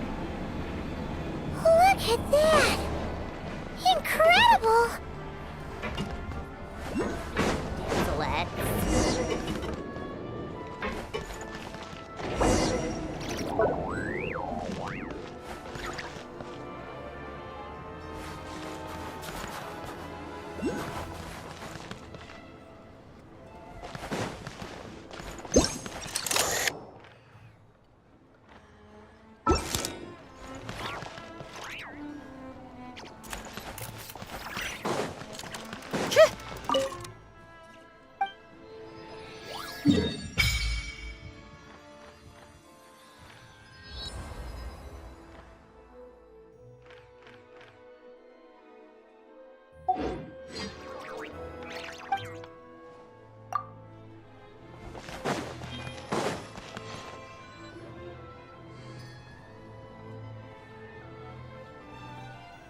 Snezhnegrad is stunning! Seeing it with our own eyes makes all the trouble we went through to get here worth it! I found it pretty stunning when I first came here, too. But I soon found out that stunningly beautiful means stunningly expensive. The prices here are crazy. I'm just a small-time hunter, so Zolny is where I spend most of my time. This way will take us to Podvorier restaurant. They offer food and lodging there, so you can get settled in while I fetch the doctor. Is that gonna be stunningly expensive too? Yeah, I mean, there are places to stay in Zolny, but I highly doubt they'd meet your standards. Most of the stoves are out of crystal, the windows are drafty, and at night, four-legged roommates come out to play, sharpening their claws on the roof beams and floorboards. Yep, no way! Not a chance Paimon's staying anywhere like that. Maybe we can split the cost of the room between us? Paimon still has some savings left. Fine then. It's your treat. Paimon will save her money for buying a nice little cake. Don't worry, you'll get some too. I'm glad to see you've perked up. If you find yourselves in the mood for some sightseeing later, there's a few places around here worth seeing. This way leads to Zapoliarny Palace, which serves as the Tsaritsa's audience chamber and also her personal quarters. The adjacent block is kind of a city in its own right. That's Glupov, the headquarters of the Fatui. Inside, there's a munitions factory known as the Armory Palace, producing a constant supply of all kinds of equipment for the Fatui. A lot of important research happens there too. And over there is the Snezhnegrad Vecha, where all the big shots meet regularly to make policy decisions. These places are best admired from a distance. I'm sure I don't need to explain why. Yeah, they probably have super strict security. We're not looking for trouble right now. The downtown area is near the center of Zapoliarny. That's where you'll find the restaurants, bookstores, and gift shops. Another place of interest is the Northland Bank, which is over this way. Oh, and I'm sure you'll want to make contact with the Adventurers Guild at some point, right? That's right here. Ooh, speaking of adventuring, we use alchemy quite a lot. Do you know where we can find a crafting bench? No one practices alchemy at Snezhnegrad, I'm afraid. Apparently there's some historical reason for it. Oh, we'll just have to use the one on the train then. Kinda inconvenient. Wait, how come there's one on the train if that's Snezhnayan too? Yeah, I don't know. Not my area of expertise. Still, I wouldn't say the absence of alchemy makes life here any less convenient. Anyway... Finally, there's Zolny in that direction. It's mostly residential buildings and factories, but there's a few shops too. Worth a look around if you're interested. That's about it. You guys go ahead and get checked in while I track down my doctor friend. Sounds good. Thanks for all the recommendations. It'll be good to get out of the cold wind. Paimon's starting to feel another headache coming on. Podvorier restaurant is right this way.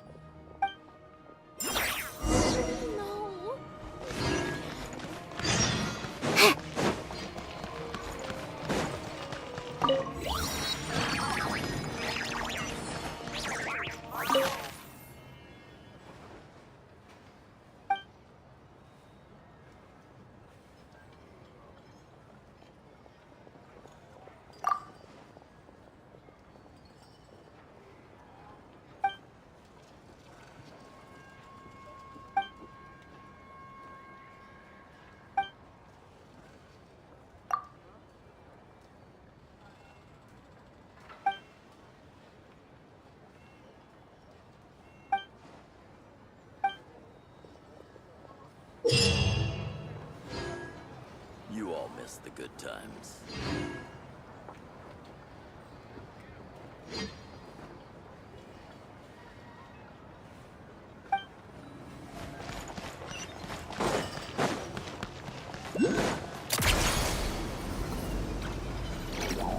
It's a strange feeling to be.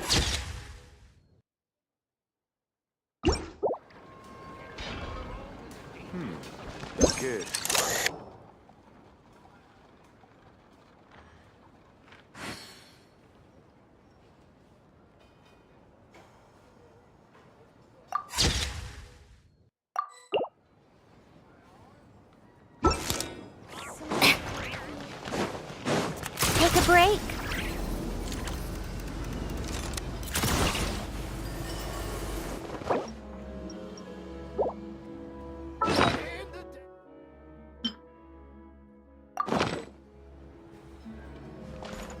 Can I get you anything?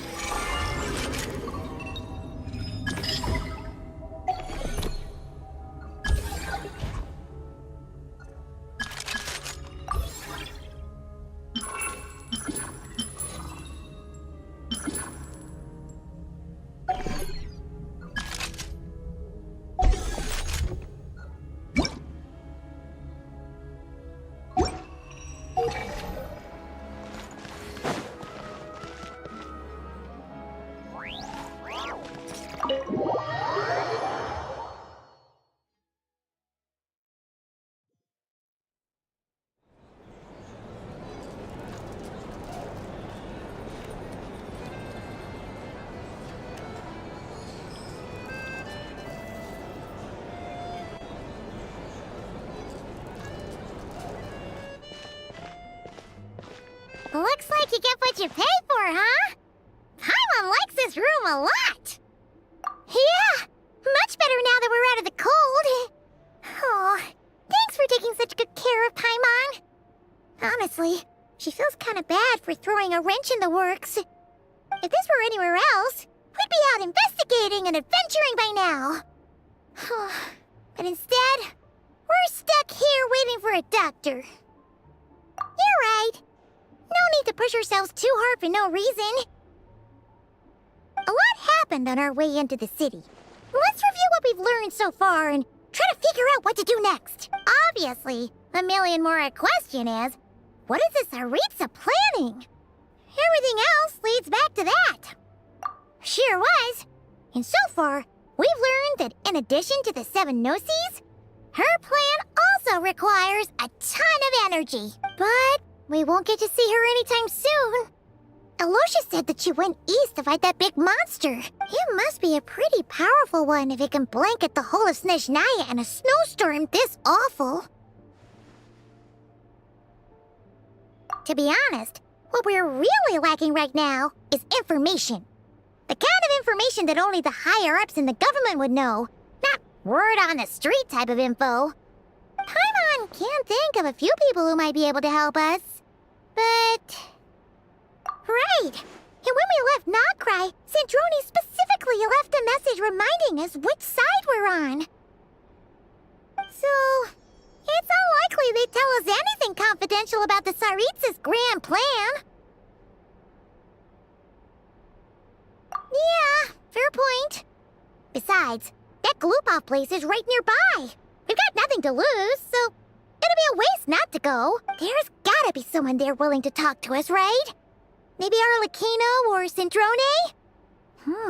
Or possibly Tartaglia. But it's unlikely we could sweet-talk Arlecchino. Let alone Sandrone. She basically told us to stay in her lane already.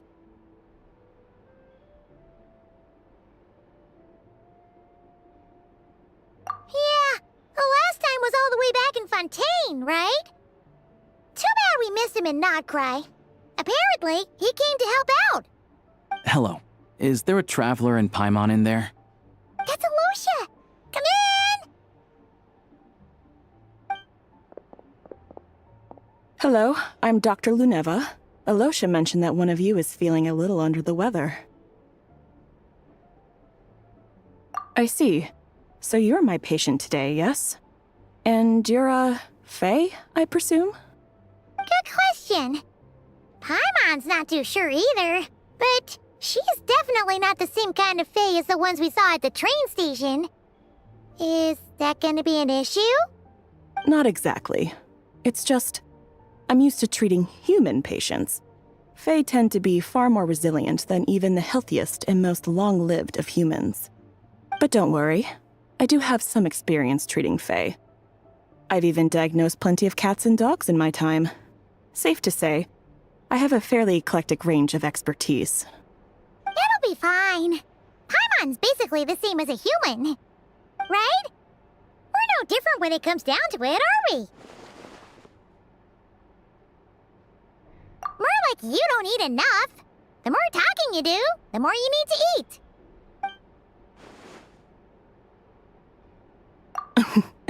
Now, please take a seat.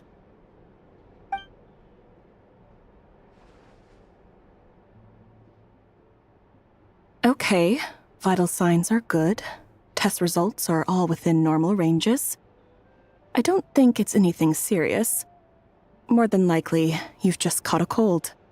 I can give you some medicine to tide you over, but as long as you rest properly for the next couple of days, you should feel better. Make sure to keep an eye on your temperature, though. If you find yourself with a persistent low-grade fever, or if your symptoms don't improve, just contact me again. Sounds like there's no cause for alarm. Thank you, Doctor. You're very welcome. Just doing my job. I'll leave you in peace now. Time to visit my next patients. Take care. You heard the doctor. Best you rest up here for a couple days. No sightseeing for the time being. All right, then. Guess we've got no choice. Let's just treat it as a short vacation. I have to get back to it. If you need anything else from the doctor or me, go to the Hunter Trade Station in Zolny. The boss there knows how to reach me. Hey, no big deal. You saved my life in the Shadow Realm. This is the least I could do. See you around.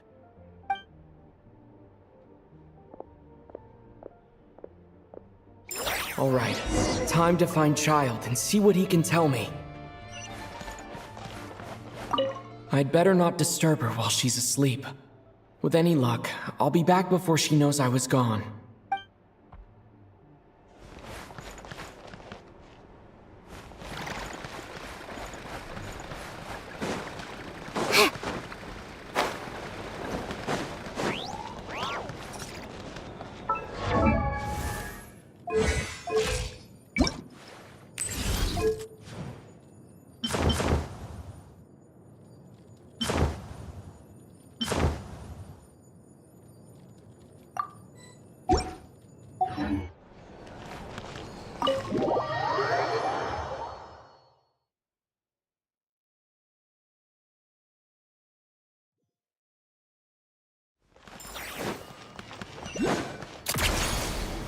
Pick up the pace. How tiresome.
Certainly went out of your way for this, didn't you?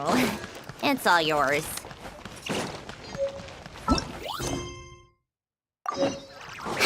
Take a break?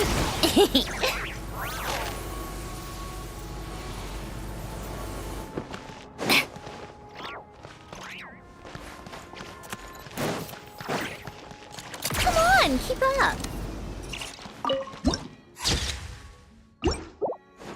Take a break? Pick up the pace.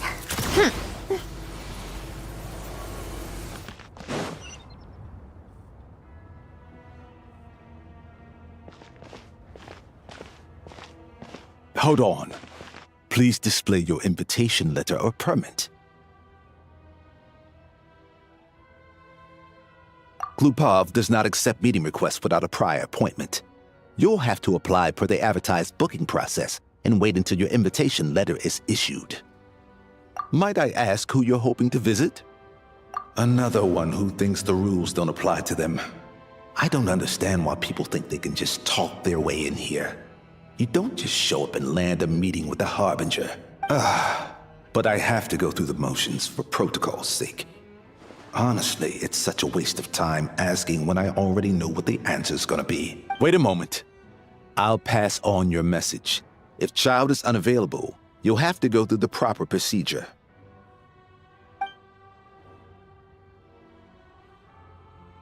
Lord Child is a busy man. He's probably not in Glupov at the present. If I were you, I'd cut your losses. No point in waiting any longer.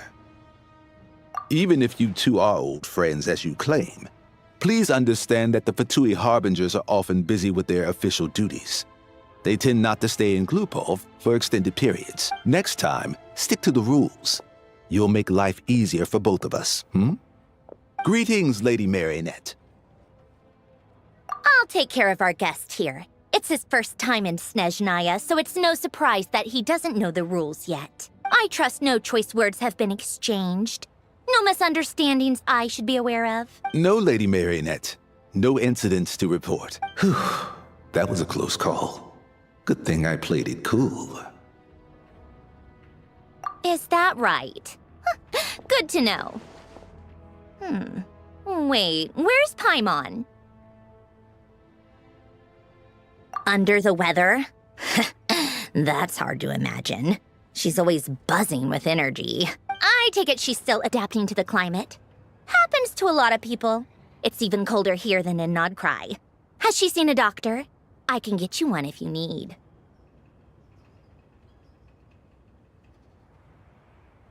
All right then. Well, let me know if you run into any other problems. Why else?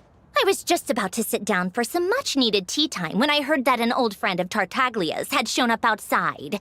No appointment. nothing. And, as obnoxious as it may be to show up uninvited at Glupov, I couldn't help but take pity on the poor soul who was waiting outside in vain. So I had no choice but to abandon my freshly brewed piping hot tea and come to see this mystery guest for myself. Well, I felt our time working together in Nodcry warranted some courtesy. I couldn't exactly let you freeze to death out here in the wind. Unfortunately, I can't invite you inside either. The rules of Glupov wouldn't allow it, and as a harbinger, I have to lead by example. On the plus side, Snezhnograd actually has some class, unlike Nasha Town. Torchlight Books has a very nice selection of teas and cakes, so we can catch up there. Your treat, of course. Because I already wasted one perfectly good cup of tea today. That's why.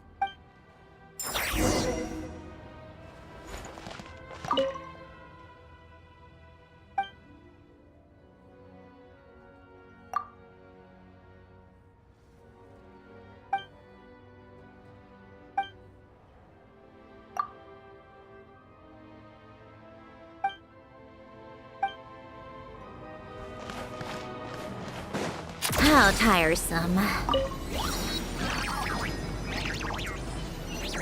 Pick up the pace. Come on, keep up.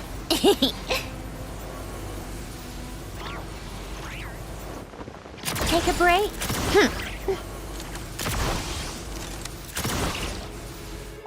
How tiresome. Come on, keep up.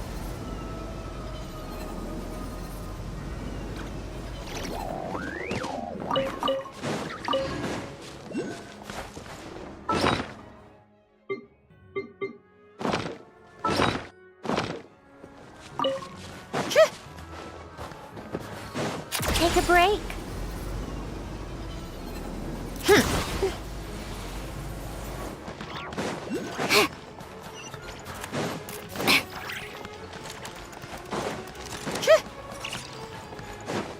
How tiresome.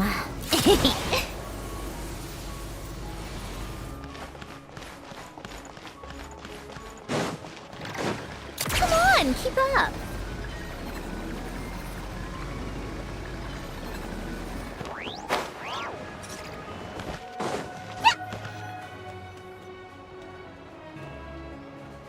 I've ordered for the both of us. No objections, I assume. I'm sure you trust my taste. Okay, let's get down to business. I'm guessing you don't actually have any urgent business with Tartaglia, per se. You just want information, right? Wanna take a guess? Of course you'd say that. You shouldn't underestimate Counselor Tartaglia, Ian. That's right. I'm sure you've heard of the Snezhnograd Vetcha by now. Well, he's busy preparing some paperwork for their next meeting. They'll be discussing yet another extension to Project Stuzha. It's basically all anyone cares about in the Vetcha these days. Yeah, he's more of the shoot first, ask questions later sort, isn't he? It all started with a very detailed letter that Capitano left for the jester, Piero, before leaving for Natlan. In that letter, he detailed the future arrangements for his subordinates. All of his key people were reassigned to Tartaglia. I guess he'd already prepared to leave us for good all the way back then. But Piero didn't reveal the contents of the letter until the events in Natlan had concluded. That was his reaction, too. Why me? With a bewildered look on his face. He'd always assumed Capitano looked down on him. He was a man who kept his thoughts to himself and barely spoke to him the whole time they'd known each other. But he occasionally brought Tartaglia along to my tea parties back in the day. So to the rest of us, it was clear that Capitano had quite a lot of respect for his young comrade. By the rest of us, I mean my tea party regulars. Arlecchino, Rosaline, and... actually, not Columbina. She was probably oblivious to it. Anyway, then the Liu-S situation happened. Normally, it took a lot to get under Capitano's skin, but that time he was furious. It's not really my place to talk about it, though. You can ask Tartaglia about it sometime. Basically, Tartaglia probably had the wrong idea about Capitano all along. Right up until Piero revealed the letter he'd left behind. Capitano believed that despite Tartaglia's immaturity, he showed great potential. Plus, he possessed a kind of purity rarely seen among members of the Fatui. Yeah, it's one of the few things that I'd agree those two have in common. But there's one other reason why Capitano chose Tartaglia to assume command of his troops. He knew that after he was gone, several of the others would swoop in on his army like vultures, with the ones who stood to benefit the most being the rooster Pulcinella and Regrator Pantalone. Once they divided Capitano's troops between them, they'd be more powerful than ever. No one would be able to stop them. So, you can see why Capitano chose to hand that letter to Piero, right? Exactly. Piero also needed to back a harbinger as soon as possible. And all things considered, Tartaglia was the best choice. Even though Tartaglia has had the support of Northland Bank for a long time, he and Pantalone are ultimately not cut from the same cloth. I'd say Capitano made a good judgment call. Anyone else caught in this situation would probably feel like they'd been hung out to dry. His best course of action will be to distance himself from any shady business, while still maintaining friendly relations with Pantalone, but seeking Pulcinella's support at the same time. What's the point in having a tea party if you don't spill a little tea? Besides, none of this is confidential anyway.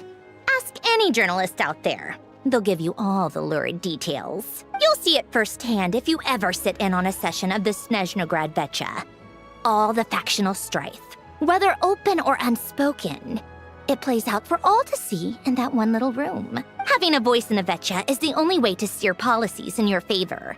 So, every person in that room represents a particular interest group. Pantalone, for instance, represents the financial sector, and Tartaglia represents the Fatui soldiers. Personally, I have no interest in political jousting, but since I have a number of engineers and researchers under my command, I have to make their voices heard.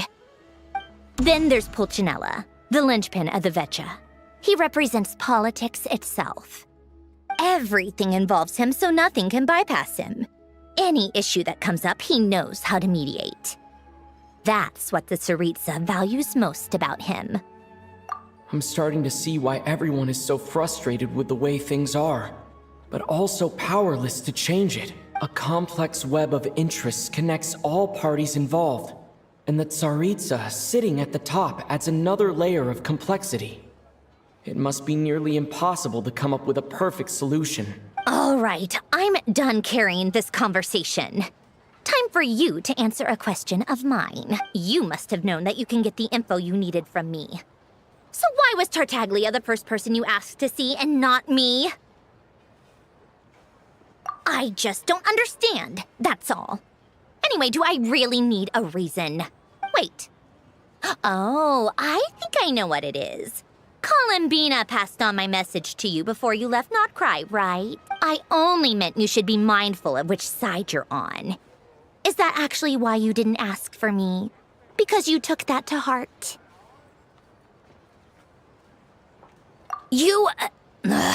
Fair enough. It's not your fault. I blame all these politicians I've been hanging around with lately. Always beating about the bush when they talk. I guess it must have rubbed off on me. Anyway, just ask for my help next time, okay? Little things like this are no problem. Lady Marionette. What now? Can't you see I'm on my break? Whatever it is, just leave it on my desk. I'll look at it later. Sorry to disturb you during your break, ma'am, but I'm afraid it's an emergency. Isn't it always? I've told you before. Fixing the tracks and transporting ice blocks does not constitute an emergency. The equipment in Svietlo-Laidovka is in urgent need of maintenance. With how the weather's been recently, we suspect that the cause is a buildup of snow, exceeding the maximum weight limit. The supports on one of the machines broke and fell, awakening a dormant beast and leaving many of the ice miners trapped in a nearby ice cave. Luckily, Odette's team was nearby and launched a rescue operation, but we're still facing a severe manpower shortage for both the rescue and engineering teams. I guess that's it then. Our tea party will have to end here. I'm the only engineer you'll need. Do you actually want to come with, or are you just saying that? Nice of you to return the favor. I'll have a couple of people look after Paimon. They can let her know that you had to step out for a while. Given how urgent this is, I'm sure she'll understand. And honestly, I'd rather have your help than anyone else's. Between your skills and experience, you'd be reliable help. Then let's go. You, take 2 people to Pavoyer Restaurant. Find his room and watch it like a hawk until we get back. If anything happens to Paimon, you'll be answering to me. Yes, Lady Marionette.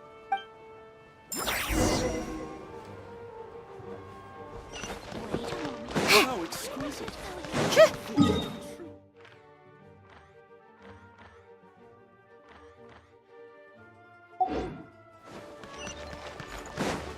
Take a break. Pick up the pace.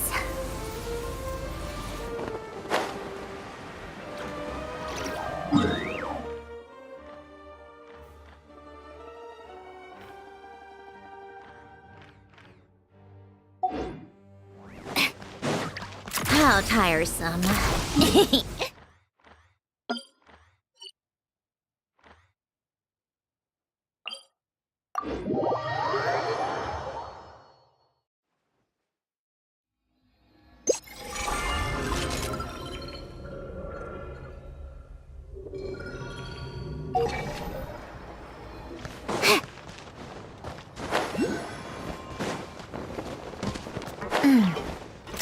Pick up the pace.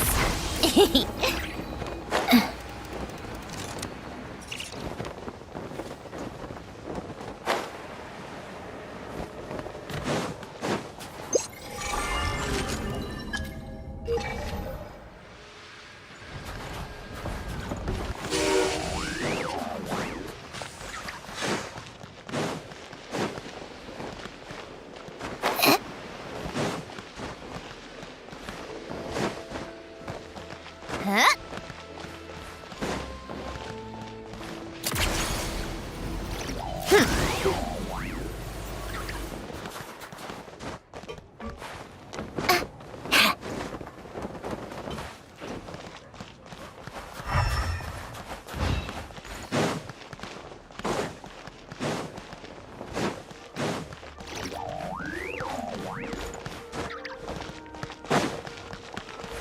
Come on, keep up.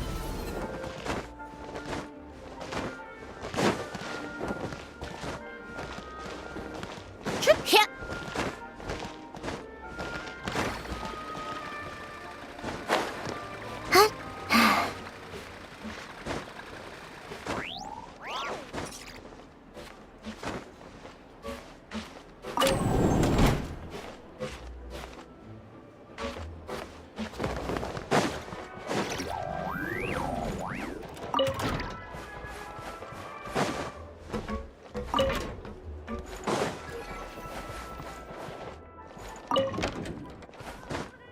Huh?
How tiresome.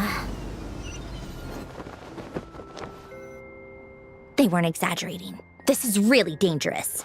It's a good thing only one of them broke. From what I've been told, most of the trapped miners are over in that direction. Yeah, you do that while I check the rest of the equipment. I'll evacuate the people around here as I go. Meet me back here as soon as you're done. I sympathize. Rules are rules. Yeah. Huh?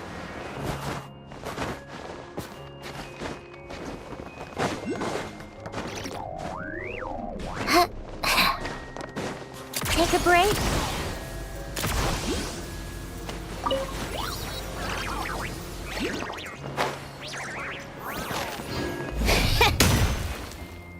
Come on, keep up.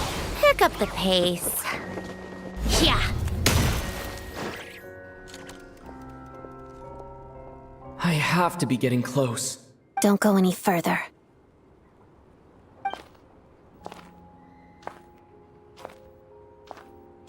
It's too dangerous here.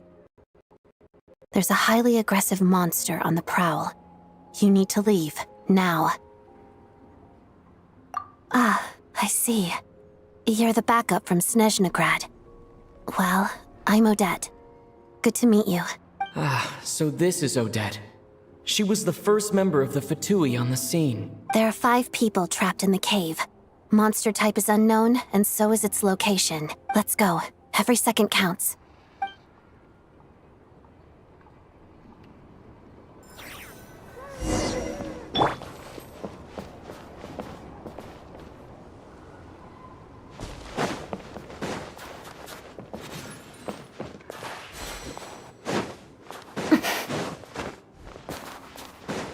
Careful.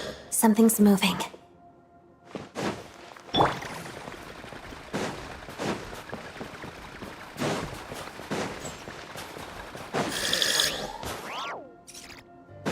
This must be the monster's shadow. Looks like a tough opponent. Waltz of the snowflakes.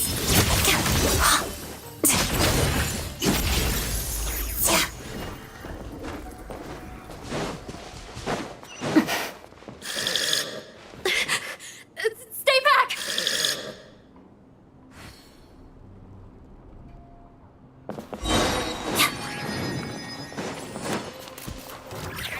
Let's begin.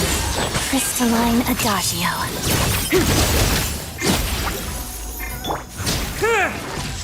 Take this!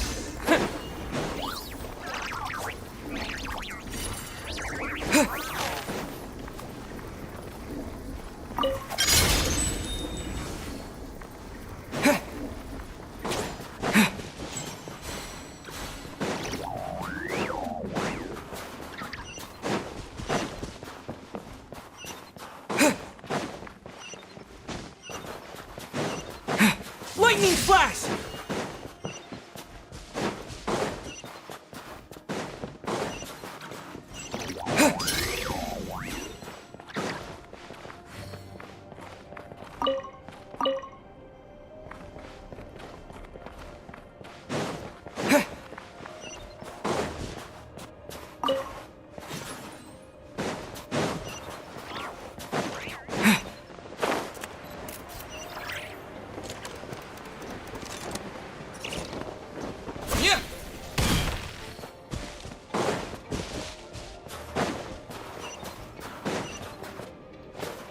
I see them.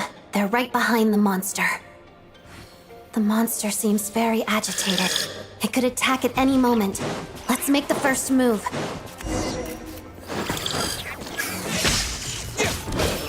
Shadow me. Harada.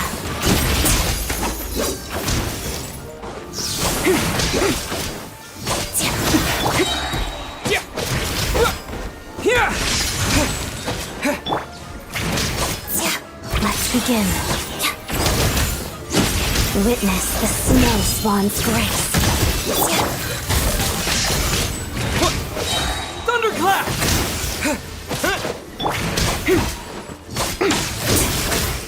Shadow me.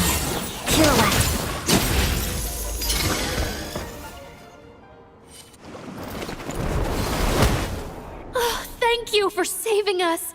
We'd have been monster fodder otherwise. Thank you. Thank you. You're welcome.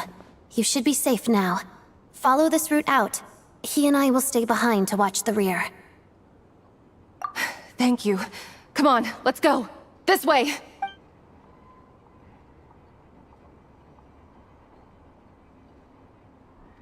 I've searched the area. Pretty sure the monster made a tactical retreat. Yeah, but with us here, it won't be coming back anytime soon. It may be small, but don't be fooled. It's a ferocious beast. People are just food in its eyes. It's lucky we got here when we did. The trapped miners have been successfully evacuated. Time for us to leave. Wait, this place. There's something unusual about it.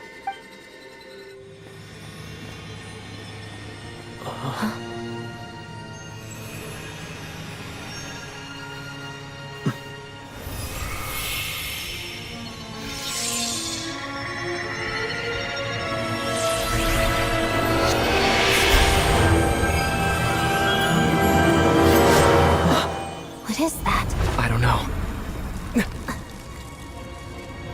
It's back? Guess it has family.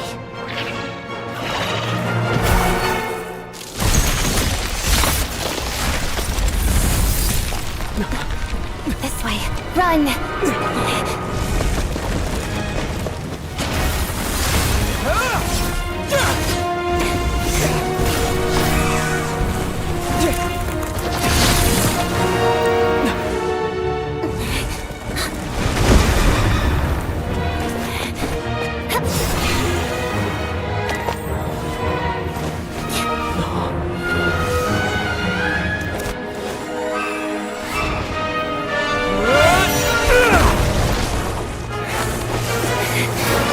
Thanks. Let's get out of here.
Take a break.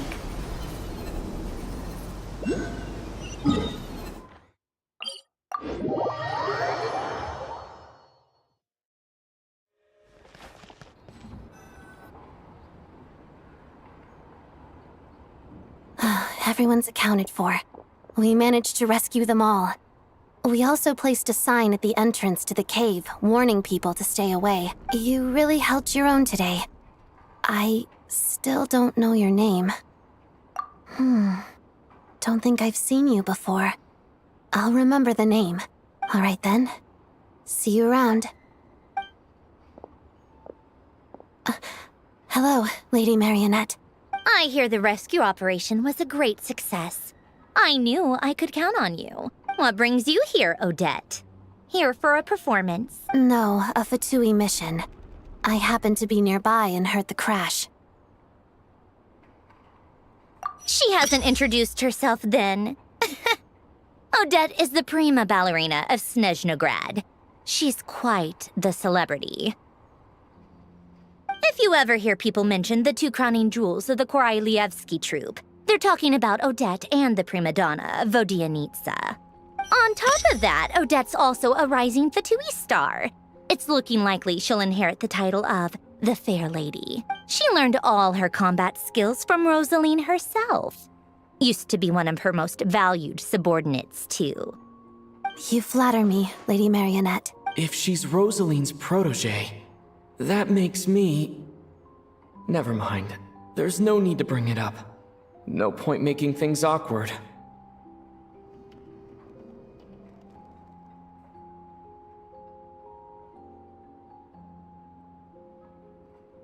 How's progress on your end, Lady Marionette? Equally successful. I finished reinforcing all the equipment. Took me a little longer without Polonia's help. But the outcome is the same, of course. Even if the heavy snowfall summoned by that monster lasts for another 3 months straight, this equipment won't give way. All right, now that we're done here, it's time to get out of this blizzard. Sure, but Snezhnograd will send someone to investigate and draw up a relief plan. And I guess I'll have to write the incident report myself this time, since it involves a mechanical malfunction. First, Pantalone needs to approve the budget, then Pulcinella has to sign off on the plan. Once they've argued it out and reached a compromise, we can move forward. That's the rough process anyway. Could take anywhere from a couple of weeks to a couple of months, depending on how smoothly it goes. Yup, nothing we can do about it. There's a whole stack of incident reports like this back at the office. The snow has eased a little for now, but there's no telling when that will change with that monster still at large. Fuel for heating is in short supply, and relief is weeks away. There's no immediate threat to life, but still, it just feels like there should be a better way. Hey, quit daydreaming. Let's get back to Snezhnograd. When did you get a new sword? I found it in a cave. It handles pretty nicely. You have a strange affinity for secondhand swords.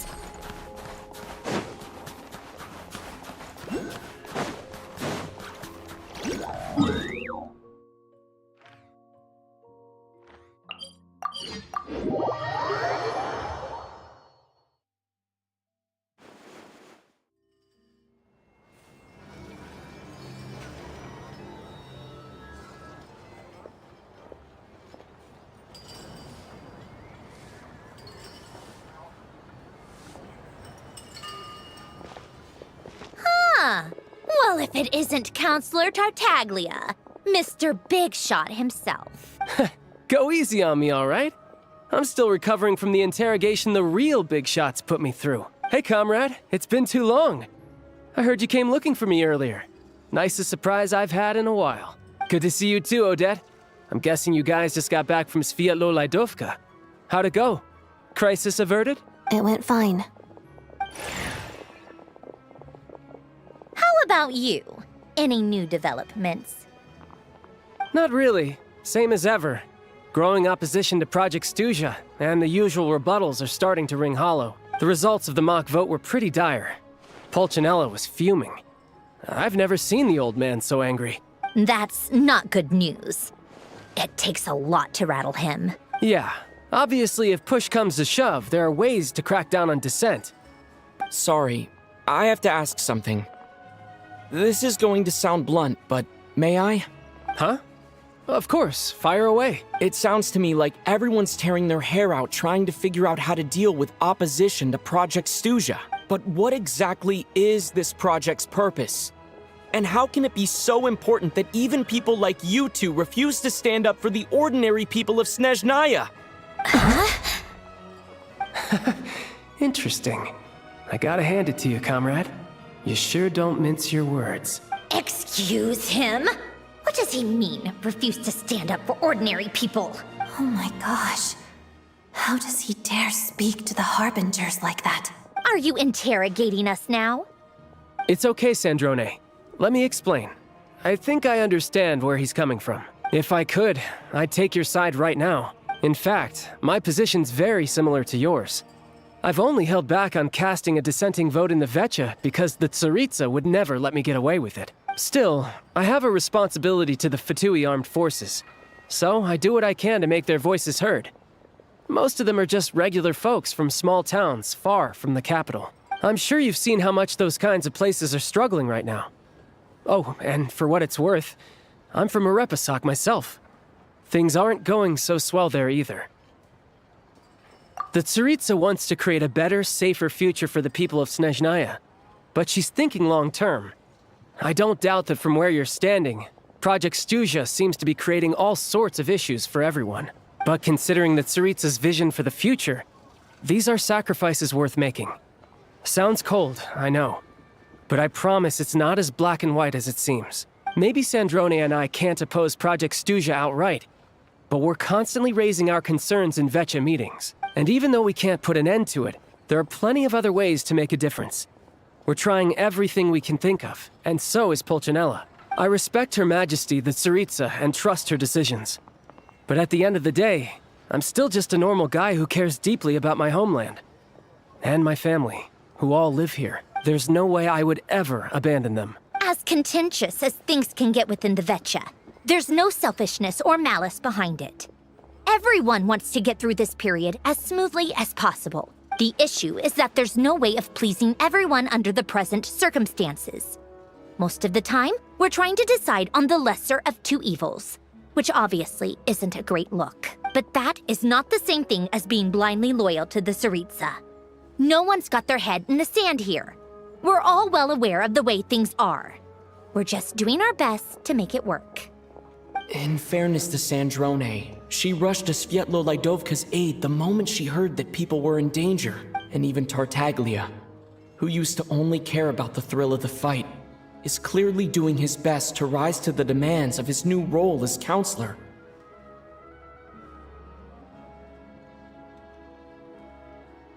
Hey, come on. There's only so much we can say, so don't press us too hard. Look, I know how untenable the Tsaritsa's position looks if you don't understand her motives. Maybe you've heard already, but she's currently leading her army on a campaign to the east to defeat the monster that's been causing these brutal blizzards. Striking that monster down will be a significant step in dealing with the present energy crisis. As laser-focused as she is on realizing her lifelong ambitions, she's still putting time and energy into taking down this powerful monster. To me, that says a lot. If she thought Snezhnaya and its people didn't matter in the grand scheme of things, why would she waste her time on something like this? Thanks. I meant every word I said, though. I wasn't just trying to placate you. I've already done more than enough diplomacy for one day. I still think this adventurer raises a very important point.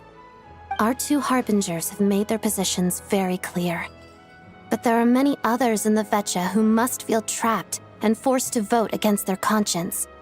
I think it's a very valuable quality to be willing to speak one's mind, despite the risk of offending powerful figures. You can say that again. I highly doubt we'd feel the need to explain ourselves so much if we didn't know you so well. Forgive me, adventurer, but might I be so bold as to ask about your background? How is it that you can converse so openly with two harbingers? Oh, haven't you been properly introduced? Easier said than done. I like to think I'm not the kind of person who goes around busting open people's old wounds. I've only learned his name so far, and no details of his experiences. Is something wrong? Uh-oh. Is there no avoiding the subject of Rosaline? No, it's just...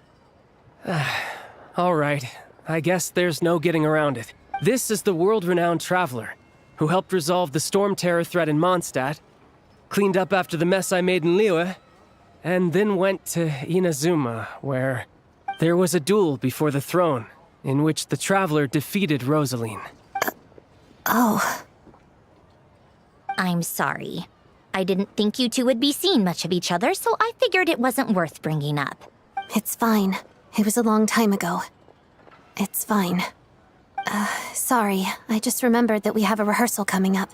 Please excuse me. I should get going.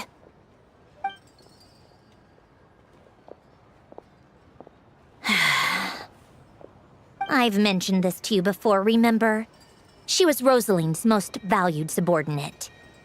But they didn't actually get along. Not that Rosaline was really the type of person to make friends, but death has a way of resolving a lot of conflicts. Don't let it weigh on you. Like she said, it was a long time ago. It's in the past now. Odette has a very different personality from Rosaline. Give her some time. I'm sure she'll work through it. Oh, by the way, where's Paimon? It's not like her to hide away. She hasn't been feeling well, so she's resting at Podvorier restaurant. I got a couple of my people to look after her while we were gone. Oh, right. Sorry to hear that. Poor thing. Reminds me of when Tonya was little. She really felt the cold back then. Used to get ill all the time. I felt so bad for her seeing her lying in bed, coughing. She was so mature for her age, though. Whenever someone came to visit her, she'd greet them with a smile and would never complain. I'm sure Paimon's a good kid, too. You're a little short on manpower, right? Let me have a couple of my people take over for yours. I'll send my most capable and reliable. They'll make sure Paimon can recover in peace. Well, that would be great. Your people are more qualified.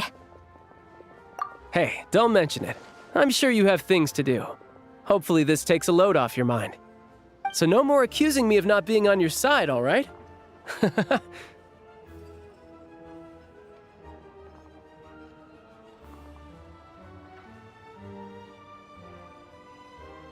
Already? That was quick.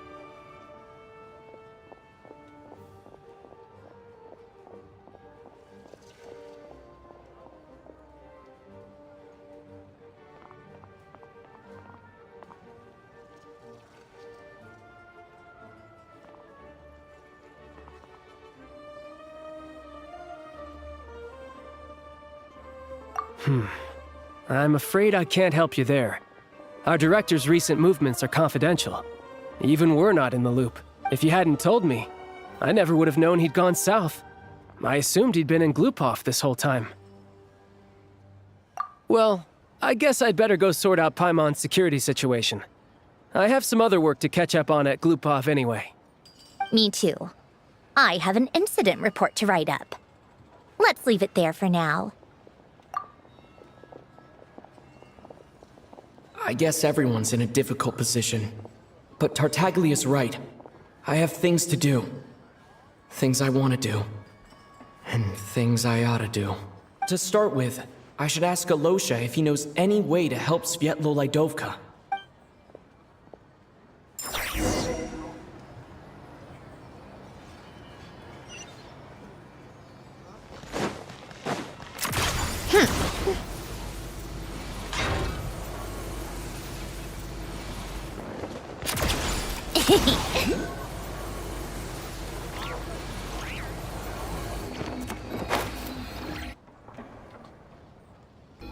How strange. This sword seems to be vibrating of its own accord. It's a very faint vibration, but it's getting stronger as I get closer to the statue of the Seven. Does this sword have some connection to the statue? But all it does is vibrate, even when I touch it. That place I got this sword from was definitely out of the ordinary. Maybe I should try channeling the power of cryo.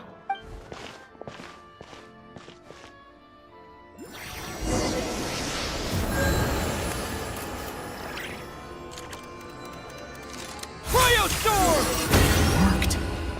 There really is something special about this sword.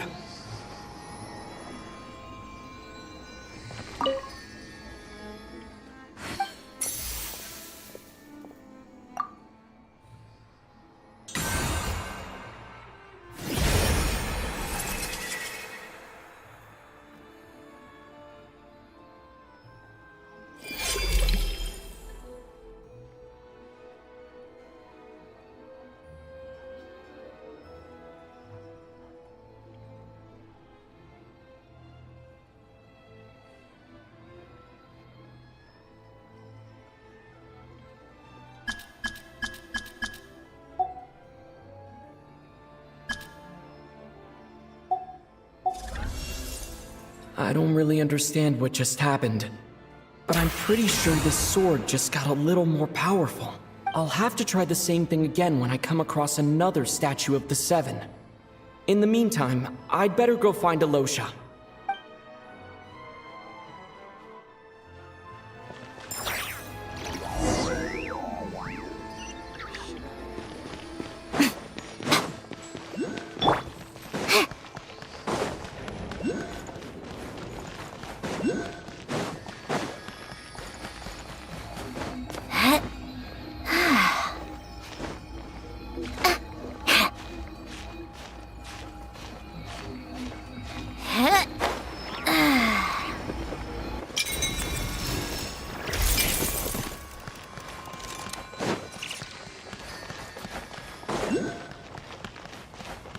How tiresome.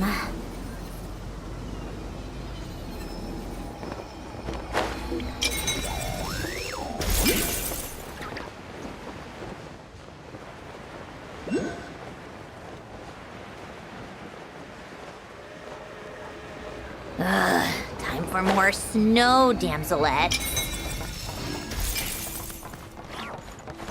Come on, keep up.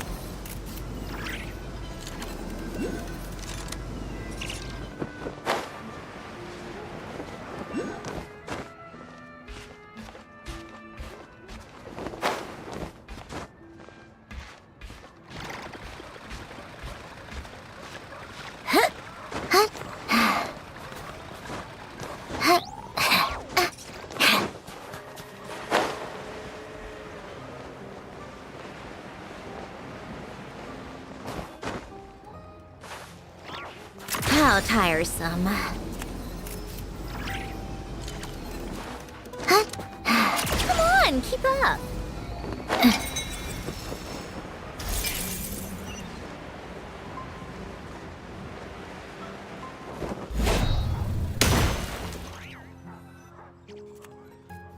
Hello there. How can I help?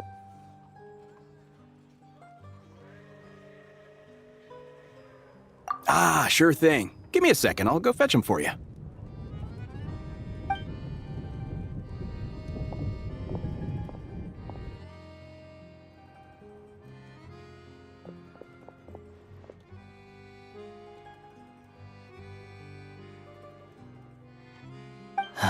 It's a familiar story. I've had similar experiences. Although Snezhnegrad doesn't deliberately delay or withhold relief, those first few days of waiting for help are always the hardest. It's a fundamental contradiction. If emergency relief can't be delivered in time, what's the point in even calling it emergency relief?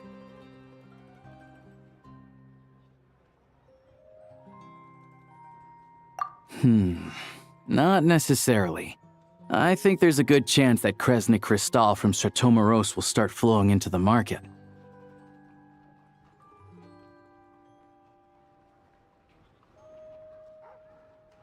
When we resolve Stratomeros' energy issue, it's like we open the floodgates. A huge backlog of Crystal is now available to the townspeople. There's no way they can use it up at once. A lot of them will probably stockpile it and slowly work their way through. Probably a good idea, since energy prices are only going to keep rising. But there will always be people who urgently need Mora. Exactly. At the current prices, selling Crystal is an easy way for an ordinary person to make a fortune. Hey boss, how much do I have left in my account? 1 second, let me check. So, you're planning on buying the Crystal out of your own pocket? Yeah. I don't know if I have enough, so I'll chip in a little extra and buy as much as I can afford. No, it's fine. You're new to Snezhnaya, and you have your own living expenses to worry about. Besides, you're already providing the train. Here's your Mora. See what you can find at the market. But I doubt there'll be much Crystal left. Yeah, well, can't hurt to take a look. Let's see. Huh?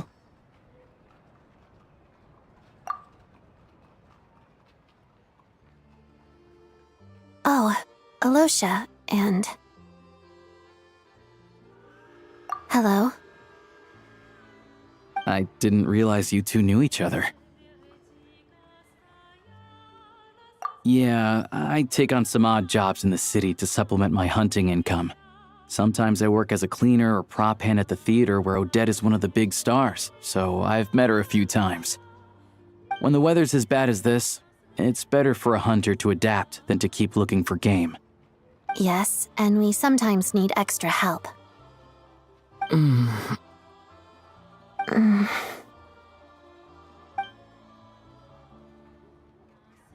Wait, why is the atmosphere so awkward?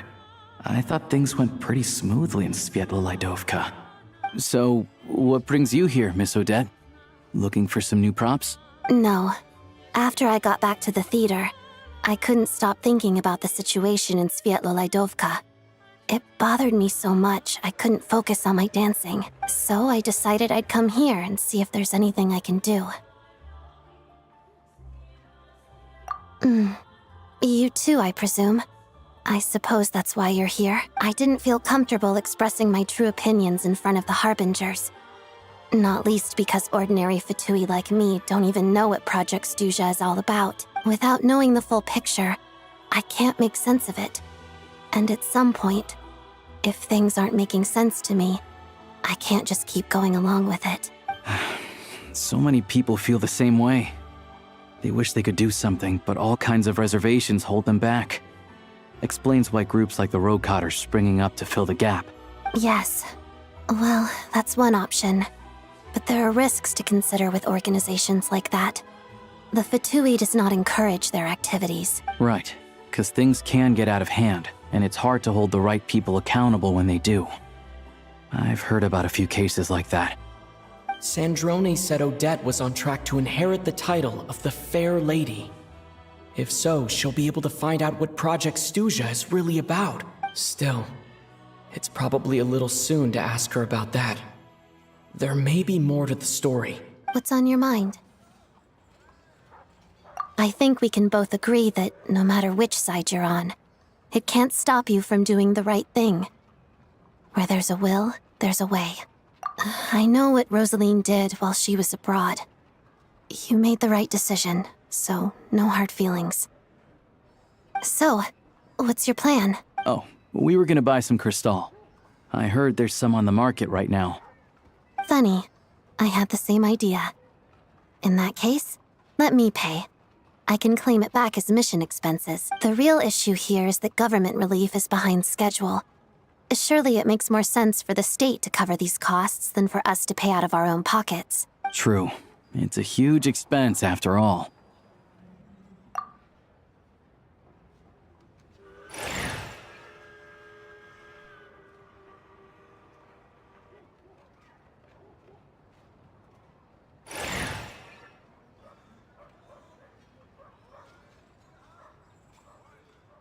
Let me see. I'll take it all, please. And I'll be needing a receipt. Right. Choose mission budget under the expense category, but be sure to specify emergency rescue operation in the description. Otherwise, the normal reimbursement limit will apply. Let's book this train. Regulations say that if we need to transport Kresnik Crystal during Project Stuja, extra carriages can be added 1 hour before departure.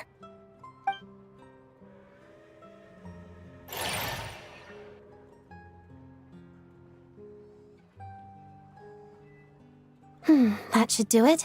The train will be escorted to its destination by Fatui guards. This is my first time seeing you handle Fatui affairs, Miss Odette. It seems you're as skilled an officer as you are a dancer. You flatter me. It's only because I've been doing both my whole life.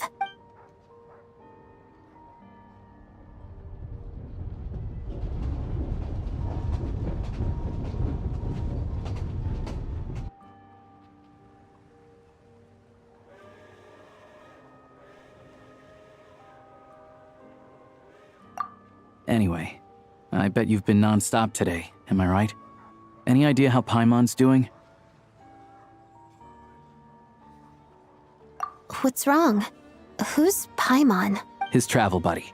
Hasn't been feeling well. She caught a cold right after they got to Snezhnaya. Sounds like she's important to you. I can't believe you've been dealing with this on top of everything you've been doing to help the people of Snezhnaya. I've got nothing going on right now, so I'll join you. I want to see how she's doing. May I come too? I have some candy that someone gave me back in Svietlolaidovka. Plus, I know a little bit about relieving cold symptoms. All right then, let's go.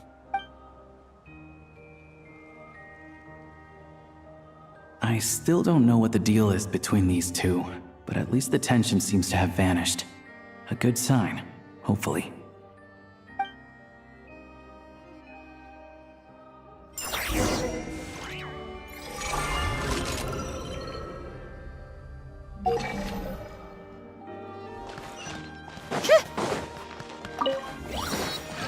Take a break?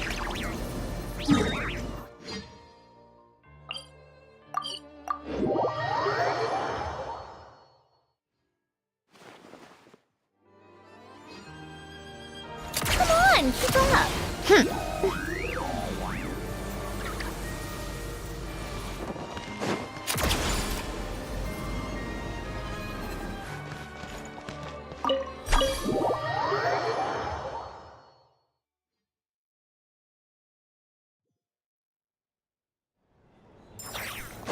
How tiresome. Hello. Sorry, but there's a sick person recovering in this room. Can I help you? What happened?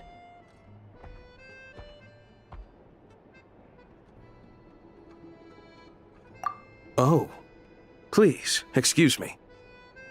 Are you the Traveler? Could I take a quick look at your Adventurer Handbook? Master Child said I should verify your identity.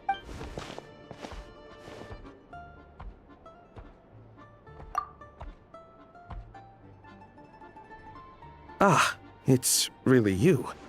Sorry for the inconvenience. We're under strict orders from Master Child to keep this room well guarded. At the same time, we can't interfere with Podvoye Restaurant's business. That would only seem all the more suspicious and draw unwanted attention to this room. Besides myself, a few of my colleagues are stationed in and around the restaurant, in plain clothes, of course. Rest assured, you're in safe hands. I didn't expect such a high standard of protection. Well, Master Child handpicked us for this special assignment. We're not about to let anything go wrong. Anyway, I won't keep you any longer. Please, head inside.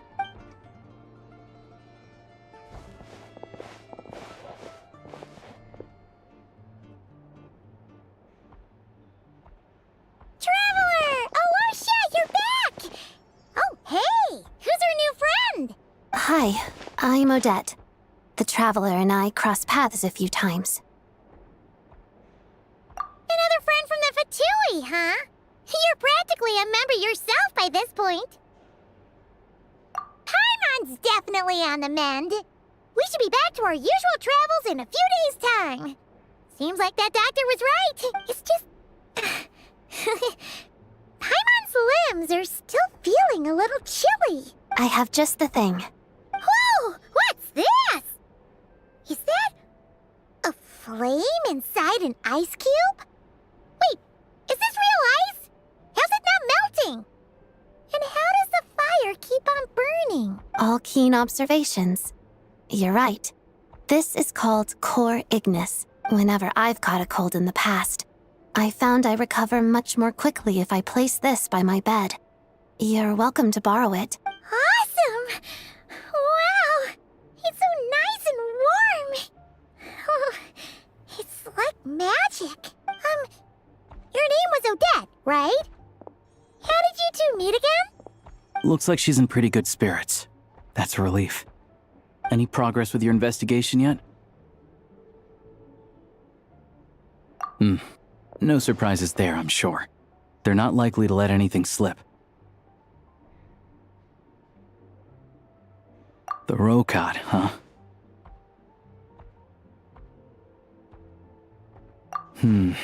Let me think. Members of the Rokad keep their true identities hidden, but I think there might be someone I can introduce you to. Leave it with me.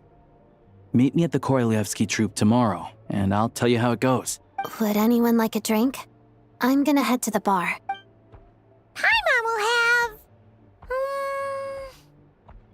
maybe some hot milk?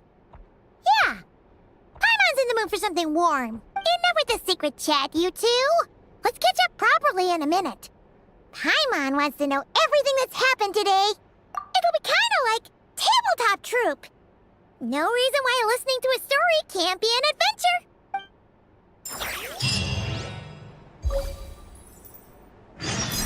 What a joke!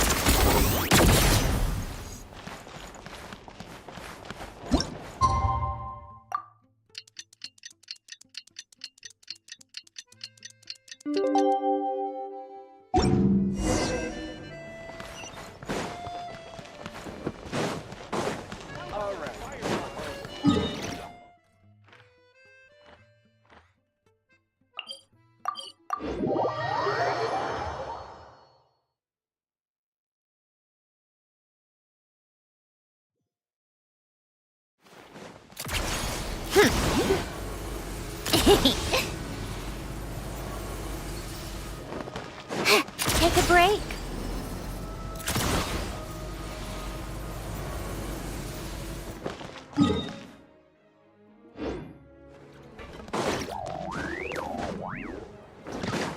How tiresome.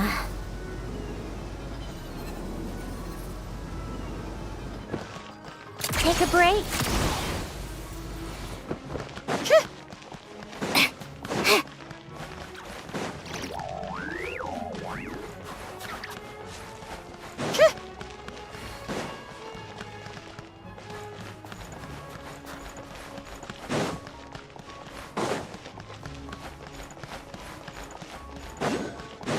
How tiresome.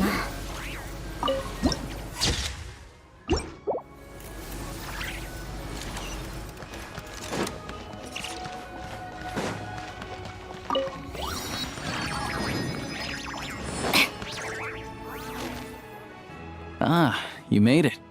I've got some tickets, and I managed to set something up with the Rokot. It'll have to wait until after the show, though. Happy to stay and watch? I doubt you've seen the Korolyevsky troupe on stage before. Pleasure. Here, this is the way in.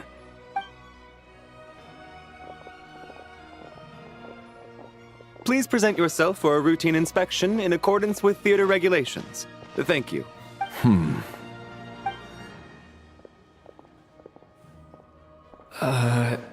Is that guy with the Fatui? Looks like he's waiting for something. Okay, all done. Thank you for your cooperation. Please proceed through to the theater.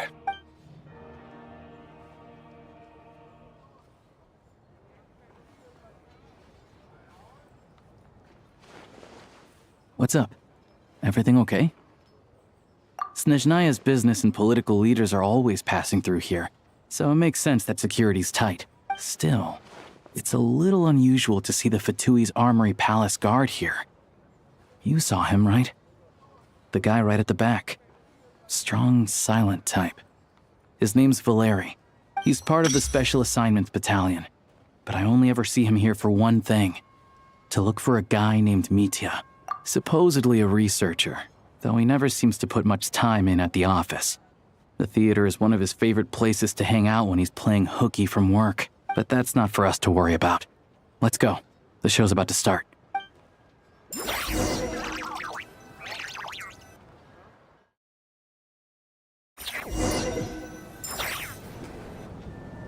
What do you think?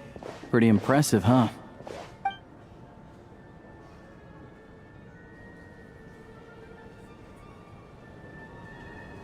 Oh, the one in Fontaine? I hear it's iconic. Never seen it for myself, though.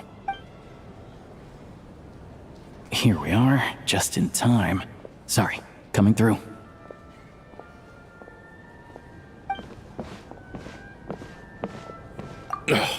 If you're gonna show up late, keep your mouth shut. What's his problem? Whatever. No point arguing with people like that. Look, there she is. That's who I'm introducing you to later. She's the lead singer of the troupe, Vodyanitsa.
this leads directly to the green room. They're expecting us.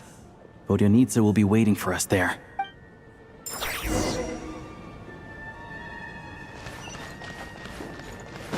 Come on, keep up.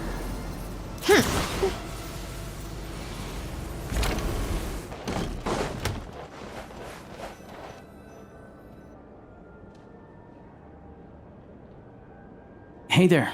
Excuse me. Can you believe it? I am so mad right now. Come in. Oh, it's you two. Huh? You know each other? Oh, wait. Is this who you were telling me about? The one you met yesterday and couldn't stop thinking about? I never said that. Yes, you did. Why are you denying it? It was right before I went on that rant about the moody factory owner. Oh, I remember it so clearly. Might I ask what brings you two here? Oh, I just brought him here to see the show. And when it finished, he was full of praise for Vodyanitsa's performance. So I thought I'd try my luck, see if we could get the chance to chat for a bit. Maybe get an autograph? You work here. You of all people ought to know that's against the rules. It's not what the green room is there for. Oh, what's the big deal? Come on, don't be shy. I can give you an autograph. You can take a picture too if you want. Do as you please. I finished all my shows for the day. I'll leave you to chat.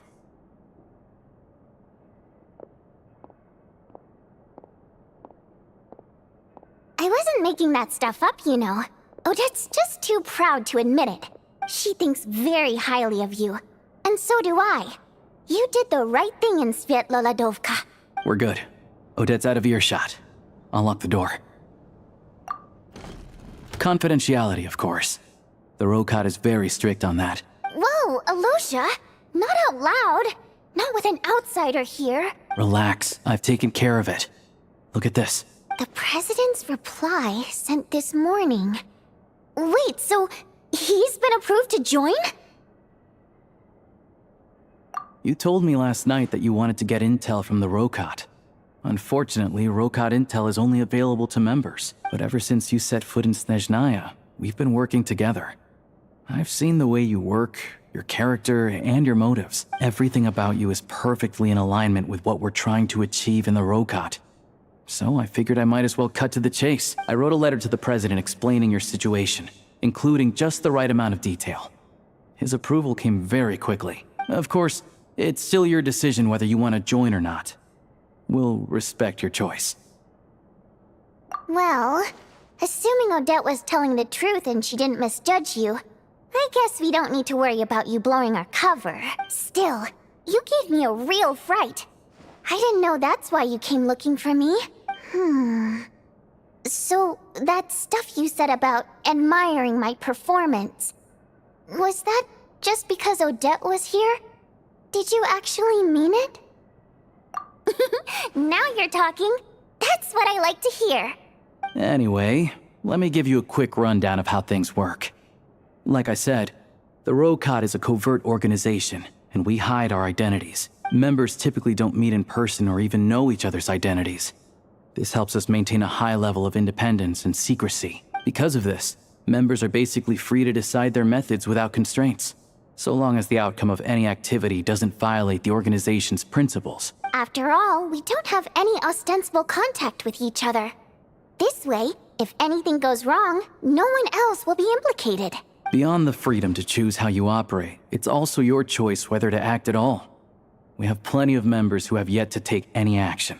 In short, joining the Rokat in and of itself won't place any restrictions on your activity in Snezhnaya. There's a code of conduct you can read if it interests you.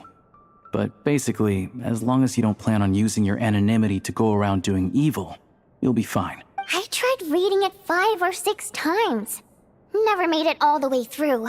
Even the most lackluster script makes for more interesting reading. Great. Then I'll go grab an official application form. Be right back.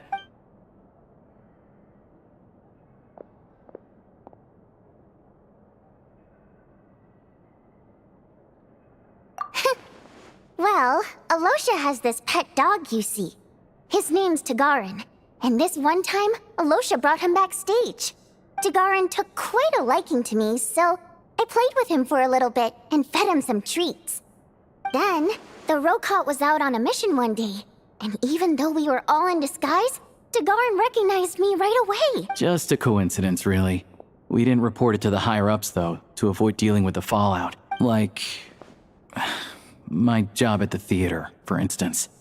I really needed to make ends meet. By the way, what were you complaining about just before we came in? Did everything go okay with Chuganov? Everything did not go okay. That's why I was so mad. I tried to make some small talk with him before I went on stage to fish for intel about the Iskra manufacturing plant, but he wouldn't take the bait. No matter what I said, he kept dodging the question, and then he started complaining. He said he didn't appreciate his second-rate seat in the stalls because he usually gets a private box. I mean, what did he expect? Everyone knows that if you want a box seat, you buy a ticket well in advance. But instead, he sends me a letter the day before the show when we're practically sold out. I had to juggle things around just to get him a half-decent seat, hoping he would appreciate the gesture enough to share some information. But nope, he didn't give me anything. Yeah, meeting Chuganov in person has definitely been a disappointing experience. Oh, you probably don't know who we're talking about, do you? Chuganov was that older guy you were sitting next to today. I'm sure he didn't make a great first impression on you either. To the citizenry, he's a family man and a kind boss. But our interactions with him tell a very different story. It's one thing to ask for a favor, but he acts like it's his right. He always expects special treatment. Take the ticket situation, for instance. I've actually gotten him a private box in the past. But not only was he not even grateful, now he's acting like I've sold him short this time. Not to mention that he's never paid for a single one of his tickets. And another thing, if he's such a big family man, why doesn't he bring his wife and daughter to see the show once in a while? I've never seen them here, not even once. Calm down, Vodyanitsa. If you won't do it the easy way, we'll have to try the hard way. But first things first, here's your application form. Go ahead and fill it out.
Looks like I'll need to make a few little tweaks here and there.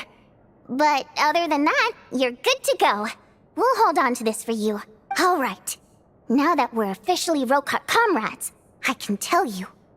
Chuganov is the target of our current operation. Recently, we've done some recon work at the Iskra manufacturing plant, which pretty much confirmed that their energy consumption is way beyond the legal limit. All we need now is some direct evidence to present to the Vetcha, so we can demand that they shut the plant down. That way, the Kresnik Crystal can be allocated to where it's needed most. I was hoping he might let slip during one of our chats.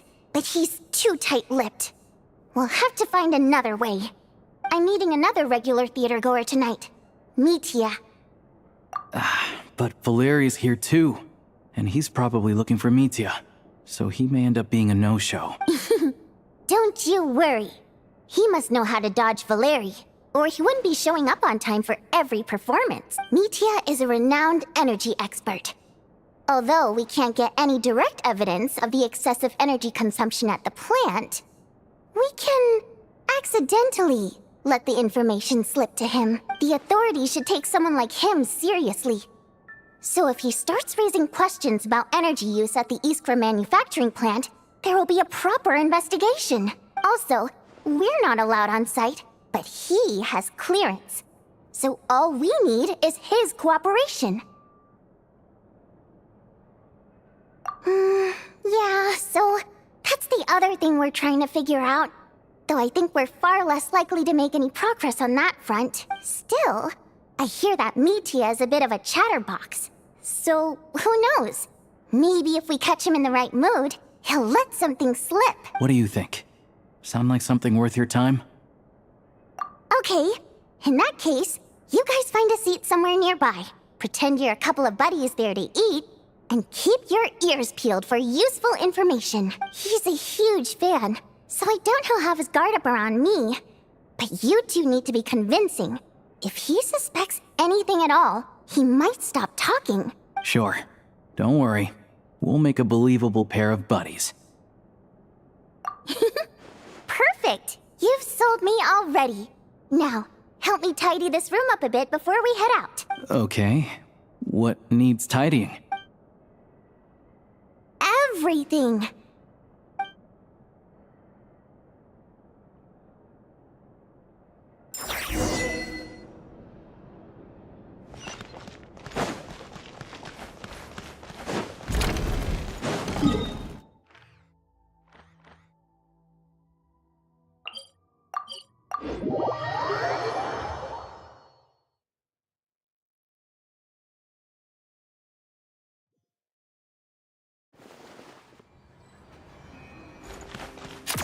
Pick up the pace. Take a break.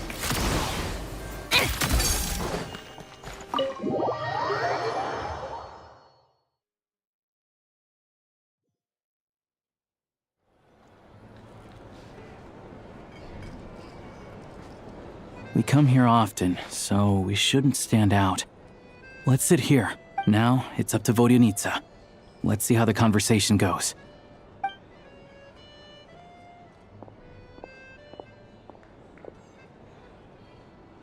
Mr. Mitya! Over here! Over here! Oh, sorry. I got a little held up on my way here. Now we have even less time than we planned. Go ahead and order some snacks and drinks. Whatever you like.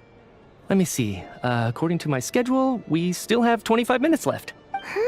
You're really pressed for time today, huh? I was imagining this would be a leisurely chat. If you'd prefer, we can always reschedule for another afternoon when you have more time. No need. Getting to meet the lead singer is a very precious opportunity for me. I'm not about to pass it up. I've already had to decline your invitation several times because our schedules rarely align. If I don't grab this chance while it's here, who knows when the next one will come around? Well, it's very kind of you to make time just for me.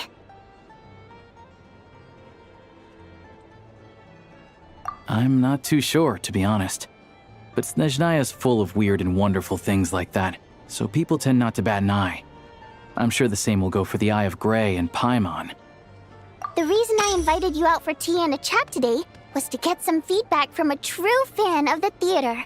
Well, I genuinely have nothing bad to say. No matter how many times I hear you sing, it never gets old. It always seems fresh and new somehow. Maybe it's because the more times I listen, the more details I notice. Or maybe you simply improve with every performance, delivering it better each time. Thank you! I'm delighted to hear that! Could you give me any specific examples? Oh, yeah. The piece you sang today, for example. Beneath the Frozen River? Hey, what's with you? I'm just praising a good performance. I always used to find that such a bleak and lonely song.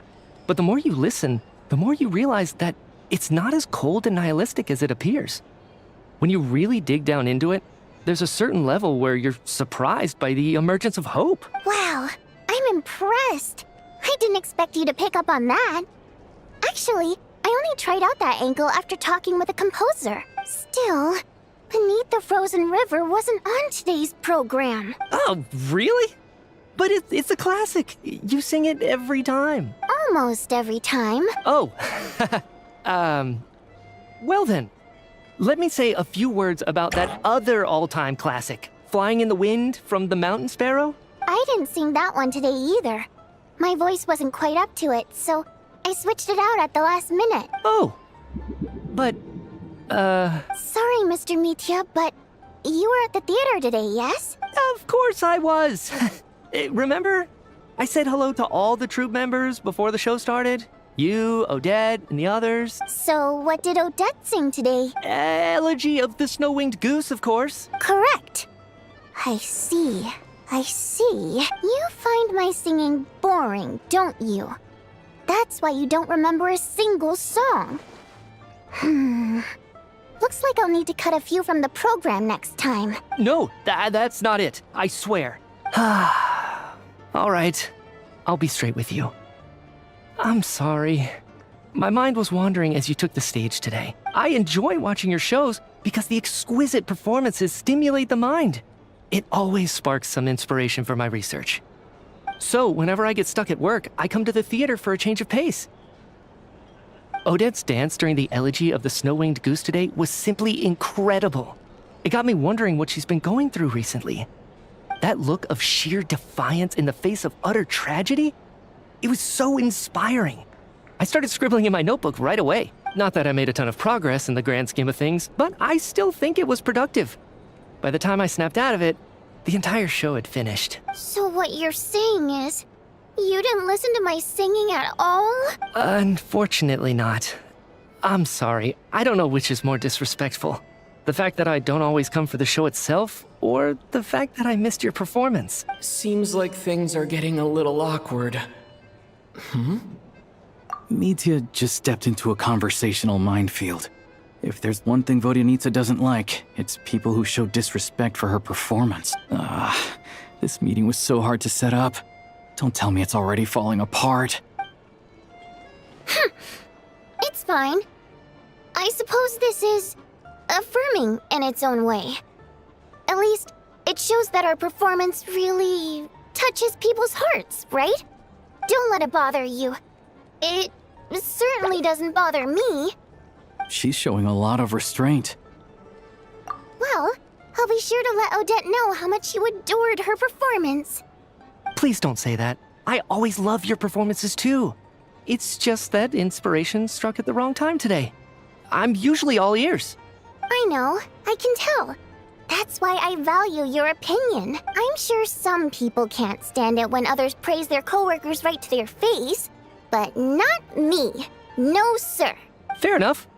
I still feel kinda bad, though. But you know what I really can't stand? People who only show up to the theater to pretend that they're cultured. Makes me sick to my stomach. Oh, yeah, 100%. There are too many of those people around. By the time they're walking out the door, they've forgotten all about the show. What's wrong? You look furious. I don't know if you've heard about the boss of the Iskra manufacturing plant. He isn't even a theater investor. But he always demands the same privileges as actual investors. Box tickets only, premium drinks, even the right to request specific songs. Well played, Vodyanitsa. Seems like she's harnessing her rage to steer the conversation back on track. Now that you mention it, I've interacted with that guy before. I gotta say, everyone holds him up as an example of a benevolent businessman, but I don't know. I don't see it. Yeah, he couldn't care less about what's happening on stage. He's just there to flaunt his social status. I hate that I have to prepare programs for guys like that. What's the big deal with that factory he runs anyway? I asked around a bit and heard some pretty shocking stories. Sounds like he's just another greedy capitalist. Oh, really? Yep, the things people are saying are pretty damning. Low wages, insanely long working hours, equipment running around the clock. And as if that's not bad enough, He also strictly forbids his employees from giving any kind of interview.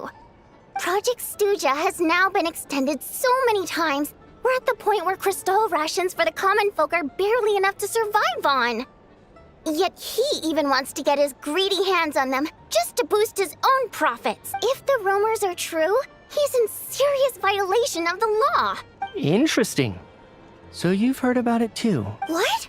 So it's really true? Who knows? I've only heard the same rumors you have.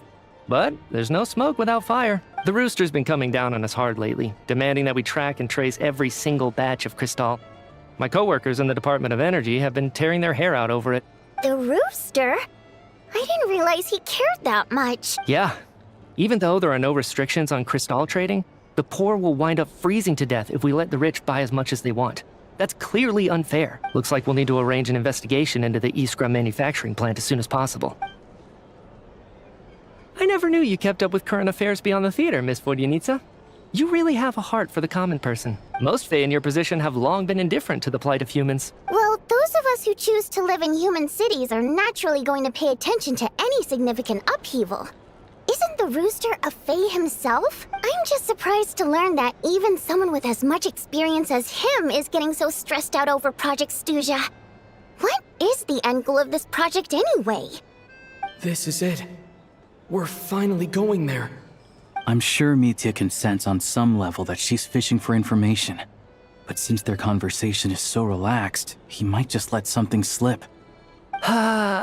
It's stressing me out too. If I'd only made better progress with my research, things wouldn't have dragged on this long. Oh, so your work is related to Project Stuja? That's right. The Armory Palace needs a brand new energy source. Not the power of the Light Realm and not elemental energy. Right now, the only thing that meets the requirements is the power contained within stellar linchpins. But harnessing that power is costly. Each step of the process requires enormous amounts of Kresnik crystal, from extraction to quantification to attempts at conversion. Progress has been painfully slow, and the team is getting burned out as time goes by. Sometimes, I see people staring into space as if in a trance. Could it be that this new energy source has side effects? No, it doesn't affect us, because the energy is used for... Okay,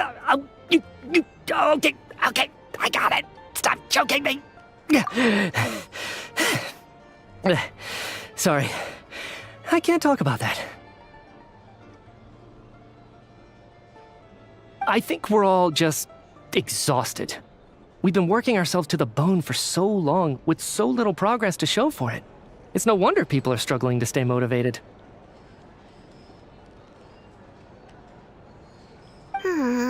Seems like I owe you an apology.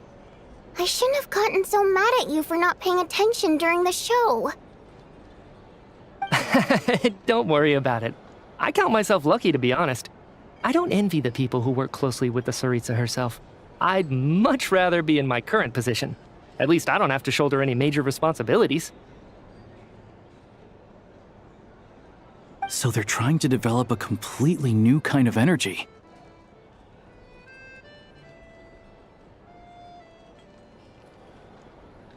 Yeah, censored by a scarf. Who would have thought? Oh, dear. It looks like my time is up. I'm afraid I have to leave. I'm so sorry. We ended up barely talking about the theater. That's okay. It was a pleasure chatting with you, really. Let's make up for it next time. Yeah, hopefully once the work pressure eases up a little, I'll be able to focus more on the performance, and then we'll have more to discuss. We touched on some confidential issues today.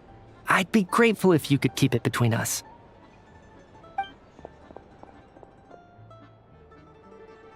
That could have gone worse. Nice job. Why was Mitya in such a hurry to leave, though? Sorry, routine inspection.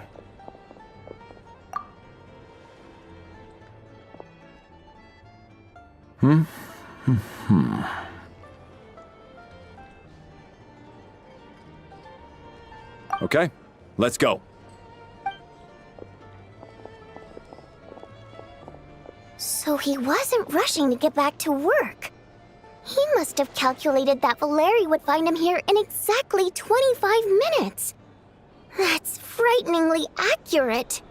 One of the main duties of the Special Assignments Battalion is to ensure that important figures stick to their schedules. All right, time for us to get going too. Excuse me, check please. We'll settle our check too, then. Oh, hello there. Mr. Mitya paid the check before leaving. He also asked me to pass on a message. He said it was an honor to share his tea break with Miss Vodyanitsa and her two friends. Wait. So he knew we were here all along? This raises a lot of questions. Did he deliberately mention the new energy source so that we'd overhear it? Maybe his work isn't confidential after all. Maybe the key here is the purpose of this new energy. I guess that's the next thing to look into. Vodyanitsa and Alosha have left. Time to head back and call it a day.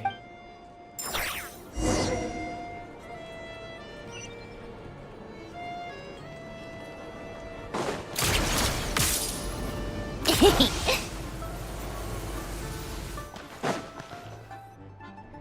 back! Here pretty early today. Paimon was just gonna mention that. After she woke up today, Paimon felt like her temperature was completely back to normal.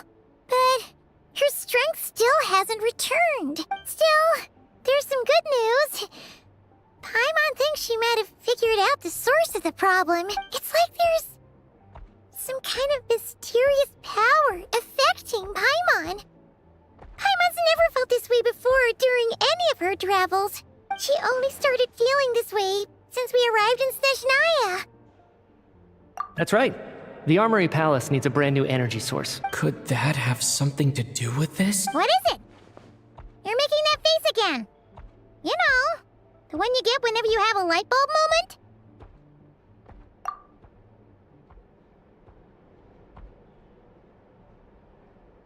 So, they're trying to develop a new energy source here? And you think that might be why Paimon's feeling unwell? Well, Mitya denied that the energy they're researching has any side effects. Although, he did say that people working on the project have been having issues with their concentration and short-term memory. And even so, those are completely different symptoms from Paimon's. It's pretty faint, so it's kind of hard to tell. But if anything, it seems like it's coming from roughly the same direction as the Armory Palace. Sure, Paimon's with you there. But how, though? The robot only has a limited amount of intel. Oh, great point! They argue about Project Stuja every day. If we could sit in on one of their sessions, we might pick up some new leads. Good idea! Oh yeah, while you were out, Paimon tried all the yummiest looking desserts in the Potforia restaurant. This one seemed right up your alley. So, Paimon saved some for you. Come try it once you finish writing your letter.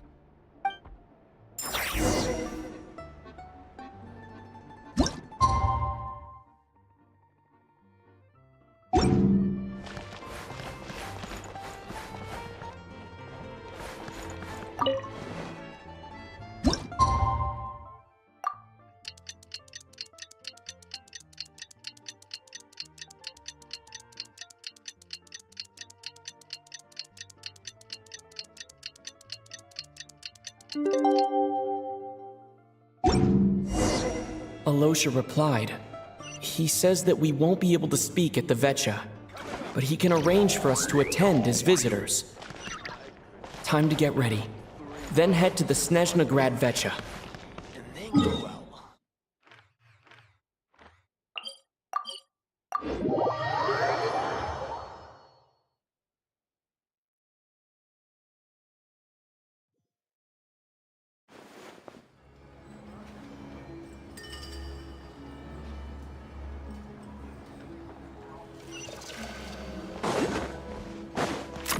Pick up the pace.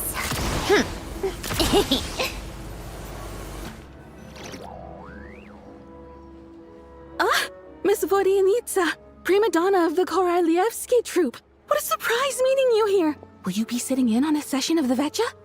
Sorry, I'm not taking interviews today. Oh good, you're here. The session's about to begin. Let's get inside. Please wait, Miss Vodianitsa. Could you introduce me to your new friend?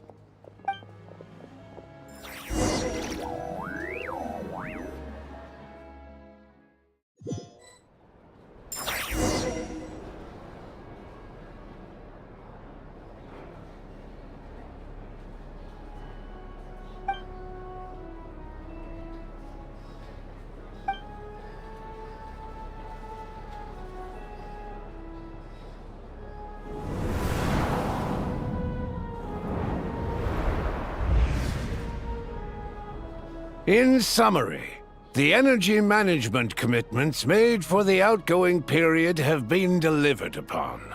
Furthermore, both the production and consumption of Kresnik Crystal show clear signs of stabilizing. The relevant agencies have assessed the present circumstances and determined that the status quo can be sustained until the next period. For detailed statistics, I would refer you to the industry reports that have been distributed to all persons present. It should also be noted that while the recent blizzards have led to a significant increase in people's energy expenses, this is strictly a short-term phenomenon associated with a remotely located monster. Her Majesty the Tsaritsa is giving her full attention to this matter. We should have every confidence that it will be dealt with swiftly and conclusively. A financial report on disaster relief is also present in this report, courtesy of Pantalone. They cover the same old ground every single time. The rooster never seems to mind, but everyone else is getting tired of it. There's a general lack of trust. People aren't seeing any tangible benefits that affect them directly. Of course, none of that will be reflected in any of the reports on the table. Yeah, if it weren't for these hard copy documents, I could have at least made something up. Oh, don't mind me. I'm just out here trying to hit my interview quotas. Bring out the kvass. Ever read it? Best-selling newspaper in town. If I remember correctly, you guys don't even have a sales permit. You have to sell from stalls on the street. Okay then, best-selling street stall newspaper in town. Still counts. Order! We will now open the floor to the representatives. If there are no further substantive issues to discuss, we will then proceed to a vote on this motion. Snezhnaya has a long tradition of treating members of the Fatui armed forces and their dependents favorably. But recent surveys show that Fatui families in remote areas have access to 15% less crystal than the average civilian family in Snezhnograd. It's been said many times before, but it bears repeating now. There needs to be a clear and consistent rationale behind how crystal is allocated, or we will soon face immense public backlash. Perhaps you wouldn't need to keep repeating yourself if you would hear me out for once. I say again, true consistency exists only in principle. In the real world, fairness is relative. You appear to treat resource allocation as a simple function of production and population. So what about when the equipment used in production breaks down? Have you factored that into your equation? And do you even know how long it's been since Snezhnaya last conducted a census? If I knew the answers to questions like that, I'm sure I'd be a very wealthy man. And I doubt I'd be going by child. I'd like to bring the focus back to the specific issue I raised. Or do you wish to deny that favorable treatment for Fatui dependents is our long-standing policy? It's easy to be a critic when there's no accountability. That seems to be a running theme in the anti-Project Stuja cohort. Defeat the ringleader and all other problems will magically resolve themselves. That's what they seem to think. But in case you aren't aware, not one jot in my report would change whether Project Stuja continues or not. So you have no intention whatsoever of finding a solution to this problem? On the contrary, I'm the only one here who ever brings solutions. Child opened by speaking up for the armed forces. Regrader struck back with style and a war of words ensued.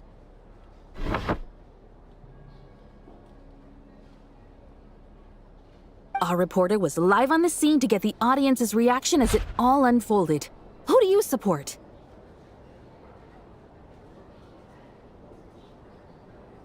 The people have spoken! Child received raucous applause from the crowd as he pushed Regrader onto his back foot with a relentless barrage of questions. It had to be seen to be believed. Now you see why they don't have a sales permit.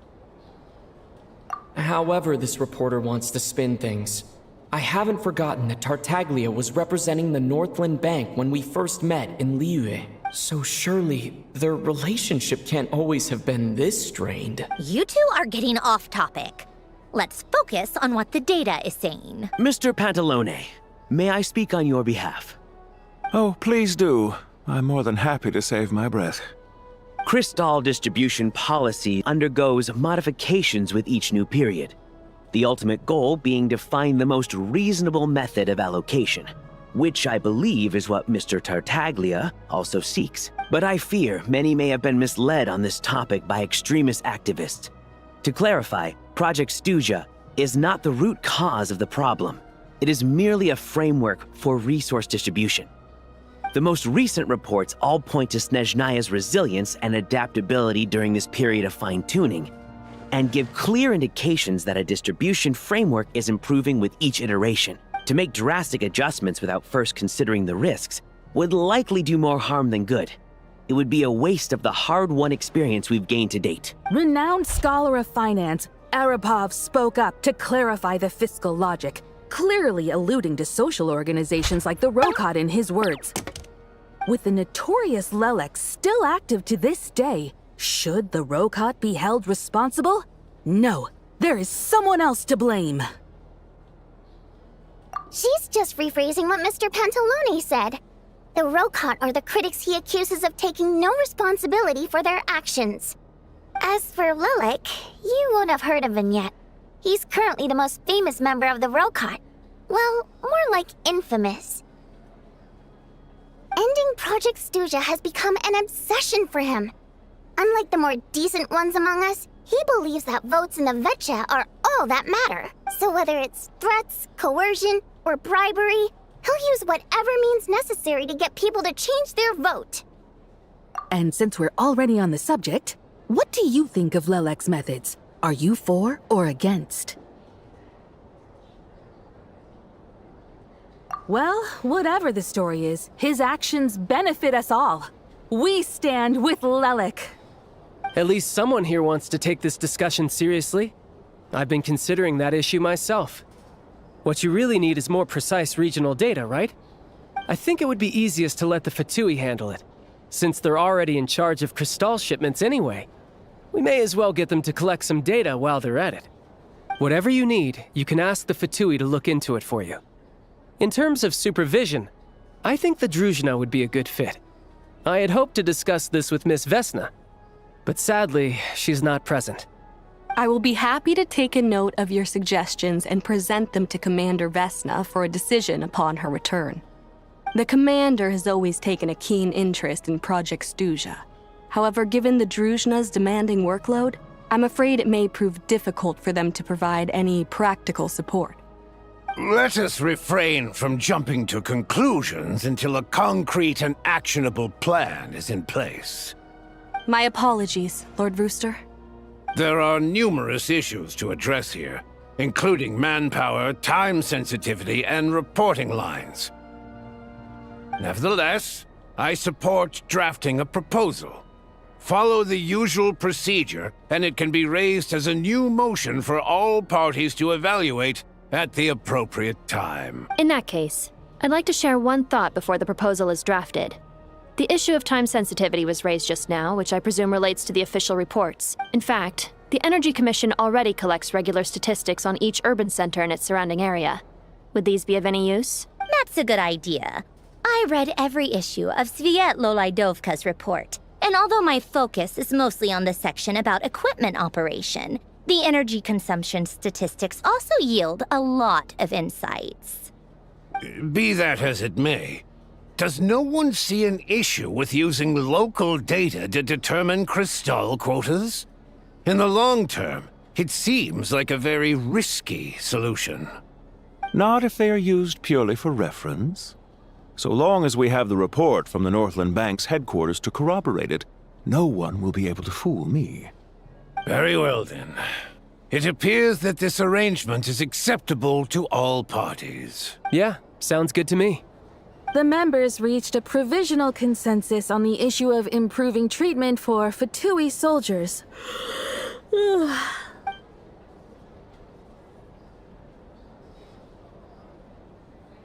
Today, the prima donna of the Korailievsky troupe attended a session of the Snezhnograd Vecha in the company of a dashing young man. The question on all our minds is, what is the true nature of their relationship? Write anything like that again, and I'm revoking your permission to interview the troupe. Got it?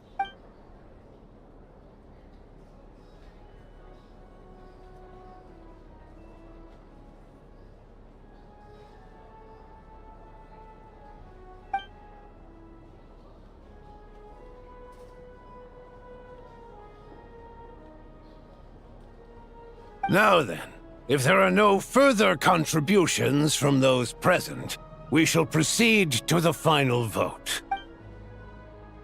Hey, check it out! What made him vote against? Why now?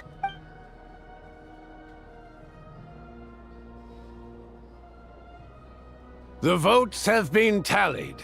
Those in favor of continuing Project Stuja total 61%, securing a clear majority. That was too close. The margin has shrunk yet again. Chuganov was a huge loss. I'll bet Lelek is behind this. I wonder how Pulcinella will respond this time. Chuganov. I see. Lelek strikes again. Yes, go, Lelek. Once Project Stuja is defeated, our unwavering support at Bring Out the Kvass will finally pay off when we make our comeback. I can taste our victory already! In accordance with the result of this vote, Project Stuja will remain in effect until the next Vecha period. Finally, may I remind us all, we debate only for the greater glory and solidarity of our nation.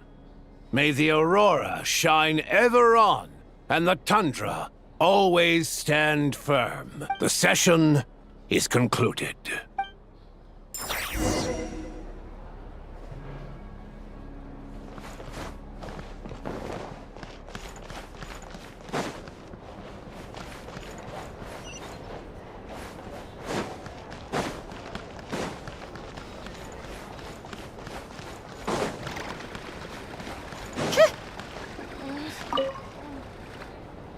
I have to say, I really wasn't expecting Chuganov to vote against Project Stuja.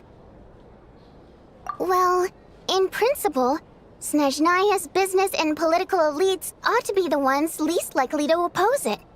As we heard, Project Stuja is basically just a resource distribution framework that requires everyone to cut back during the winter. But even if the policy got cancelled, the Tsaritsa's energy needs wouldn't suddenly go down. The extra demand from the public would have to be filled from somewhere. So logically, the factories would have to take the hit.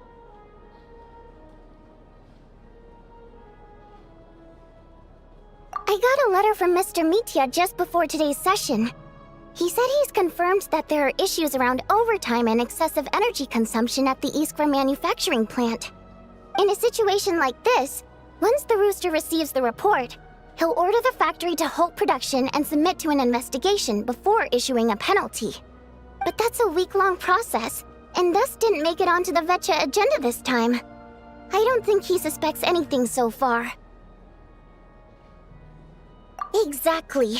And as you know, he's a very selfish person. I was originally gonna try and flip him after he received notice of the official sanctions. My plan was to convince him that the whole thing was completely unfair. Rather than just sit back and take the hit while his factory stopped production, he'd be better off voting to end Project Stuja. At least that way, no one else would be able to make any money either, because all the factories would suddenly have more limited energy to work with. But now, he's already voted against it, which means someone must have used more forceful means to change his vote, just like with everyone else who flipped. Yeah, no one knows why Lilac is so obsessed with ending Project Stuja, but by the looks of it, he's inching closer and closer to success. Lilac must have strong motivations, given how he'll stop at nothing to achieve his goal. Maybe he knows the full truth of Project Stuja. Maybe my next step should be to focus on him. Oh, right. What are your plans for the rest of the day? Shall we head out? Hey, comrade. I noticed you were here during the debate. I didn't take you for a political enthusiast. Greetings, Harbingers. I just happened to have some free time today, and my new friend here thought it might be fun to check out the Vetcha. Ah, Odette must have introduced you. Looks like you two are getting along pretty well. I'll leave you to catch up. I should head back to the troop. Sure. Break a leg and all that.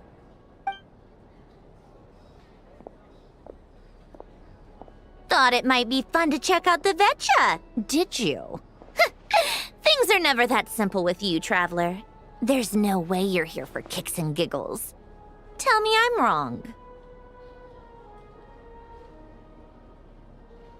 Oh, yeah. To some, he's a captivating enigma. To others, he's the bane of their existence. No one ever thought that some anonymous nobody from the Rokot could cause such a stir.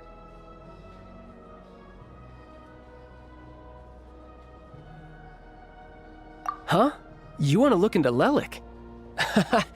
Then I'm sure his days of anonymity are numbered. What do you think, Sandrone? Fine by me, I guess. If the Traveler actually manages to expose Lelik, it'll be doing Pulcinella a favor. In return, it seems fair to let him in on what we've learned so far. My thoughts exactly. Sharing is caring, after all. Head back to Glupov and grab the files on Lelik. It's easier to just pull the records than go through the rigmarole of getting the Traveler a visitor's permit. As you command, child, sir. In that case, since we're going to be waiting anyway, I'll have someone brew a pot of black tea.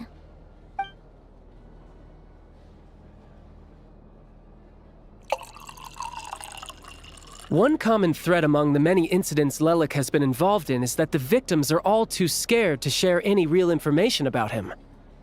Clearly, he must have threatened them in some way. His modus operandi is to silently infiltrate the scene and leave a threatening letter behind. But neither the letters nor the crime scenes ever yield any clues to his identity. So all these files have to offer are short statements by the people affected. They don't give us a lot to go on. If nothing else, it shows we're dealing with a trained professional who's versed in counter-surveillance. Yes, and to that point, he often strikes in highly secure locations. The victims are high-ranking and influential people who take their personal security very seriously. Somehow, Lelik slips right into their rooms without making a sound. There's never any eyewitnesses, nor the slightest trace of a break-in. If he can get in and out undetected, it means he can strike without warning. Not that that's ever happened so far, but the thought is enough to scare these people sleepless. It's hard to believe that a human being could pull this off flawlessly every time, so they switched the focus of the investigation to Faye. Unfortunately, no one's found anything yet. Careful, don't underestimate me. Although truth be told, I'd probably find it hard not to blow my cover. Direct confrontation is more my style.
We haven't ruled out the possibility of Lelik being human.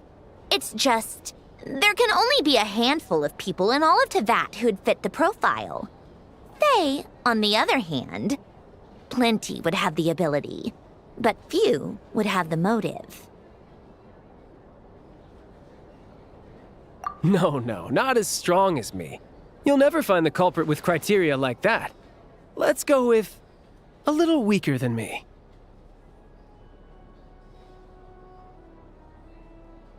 There's no denying that Master is strong, but meticulous. We can only hope. He's just trying to find a reference point. Stop getting fixated on who's stronger than who. But that's the most important thing. In my opinion, anyway.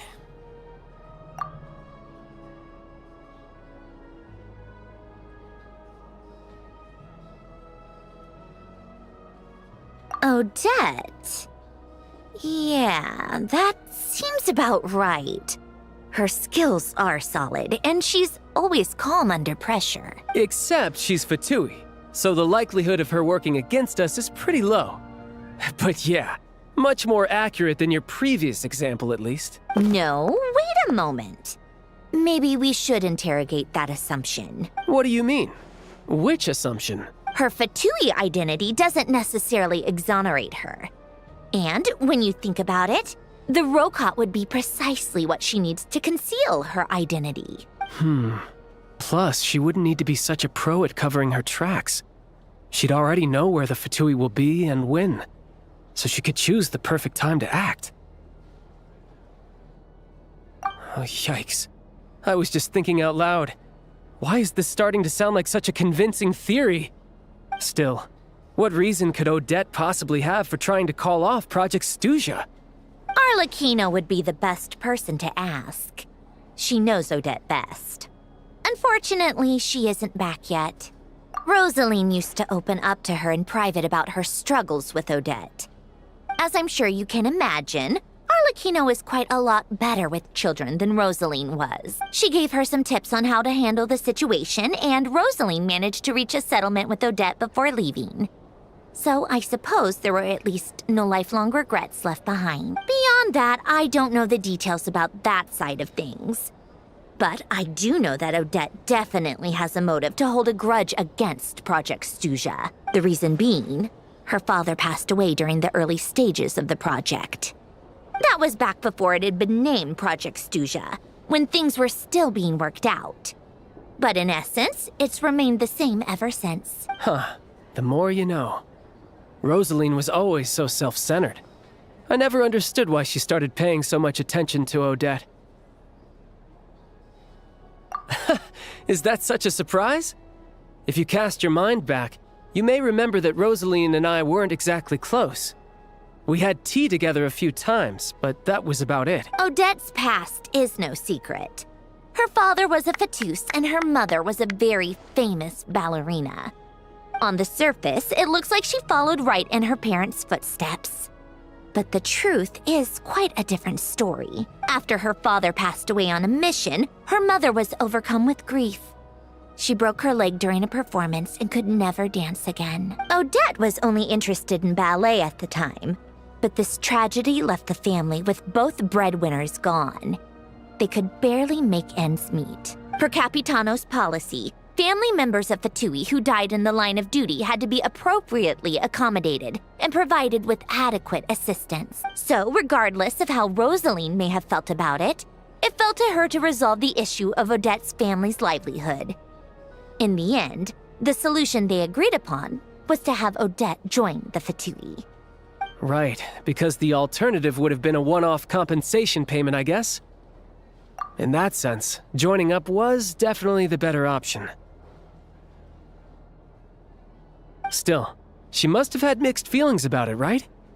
If she doesn't even like the Fatui... It's just a theory. A possibility. But as a motive for Odette to become Lelik, it holds up. That said, I have no idea where Odette's head is at right now, or what her conflict with Rosaline was about. Plenty of people were on bad terms with Rosaline. I have no intention of trying to figure it all out. Yes, but there's not much point in discussing that now. Yeah, back to Lelik. Since our investigations so far have turned up next to nothing, we've got nothing to lose by trying a new angle. Funnily enough, Tonya and I had actually made plans to go to the theater tomorrow to watch Odette's rehearsal. Unfortunately, thanks to this Lelik situation, I'll be stuck working overtime again.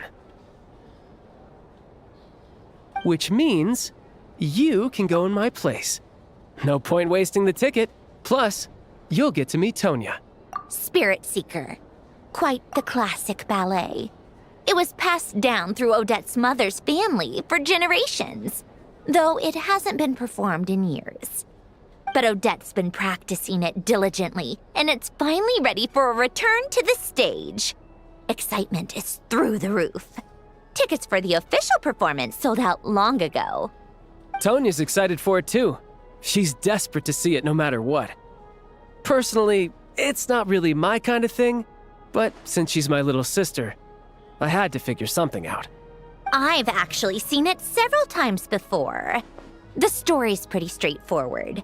The lead character follows a trail of clues left behind by a spirit, gradually recovering her memories along the way. It's a tale of love and regret. So not exactly reinventing the wheel, at least by today's standards. But when that classic melody kicks in and the lead character begins to dance, it always gets me. It really is beautiful. Not an easy dance to do justice to, though. I know it's always been Odette's dream to perform this piece, but I'm not sure she's really ready. In that case, I think that even if she is Lelik, we should wait until her performance is over before we respond. I'll let you take it from here, comrade.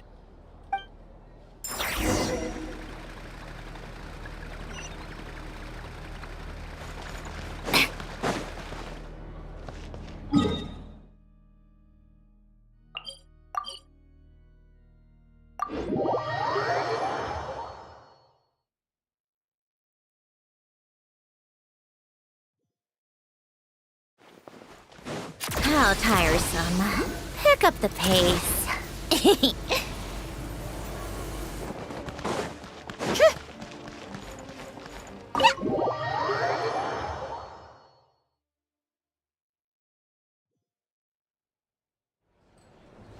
Come on, keep up.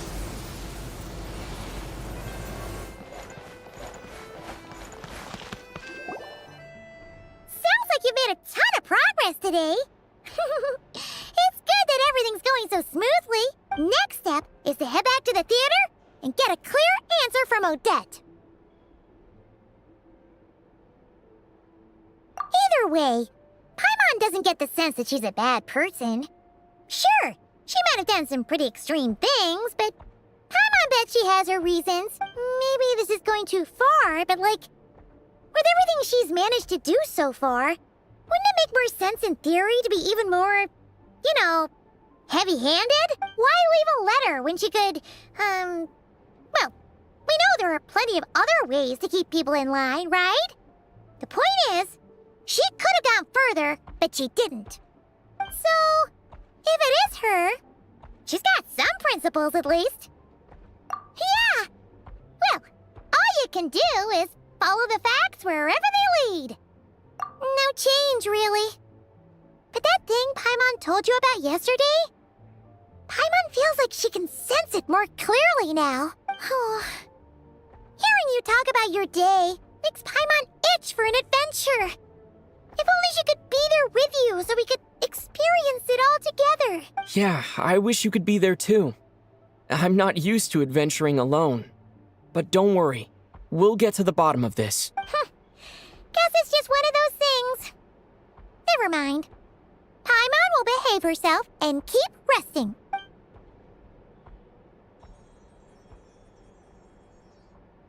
If Odette is Lelik, she may well have inside information on Project Stuja. Her father was involved with the project's early implementation and tragically died in the process. Now, she's dedicated herself to bringing it to an end. It's hard to imagine she could have gotten this far without knowing anything at all about the Tsaritsa's true intentions. When she spoke to us as a member of the Fatui, how much did she let on? And how much was she hiding? Only time will tell. Maybe tomorrow, everything will be answered. Hey, look! It's snowing! Could be a tough day ahead. Make sure you wrap up warm tomorrow.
All geared up.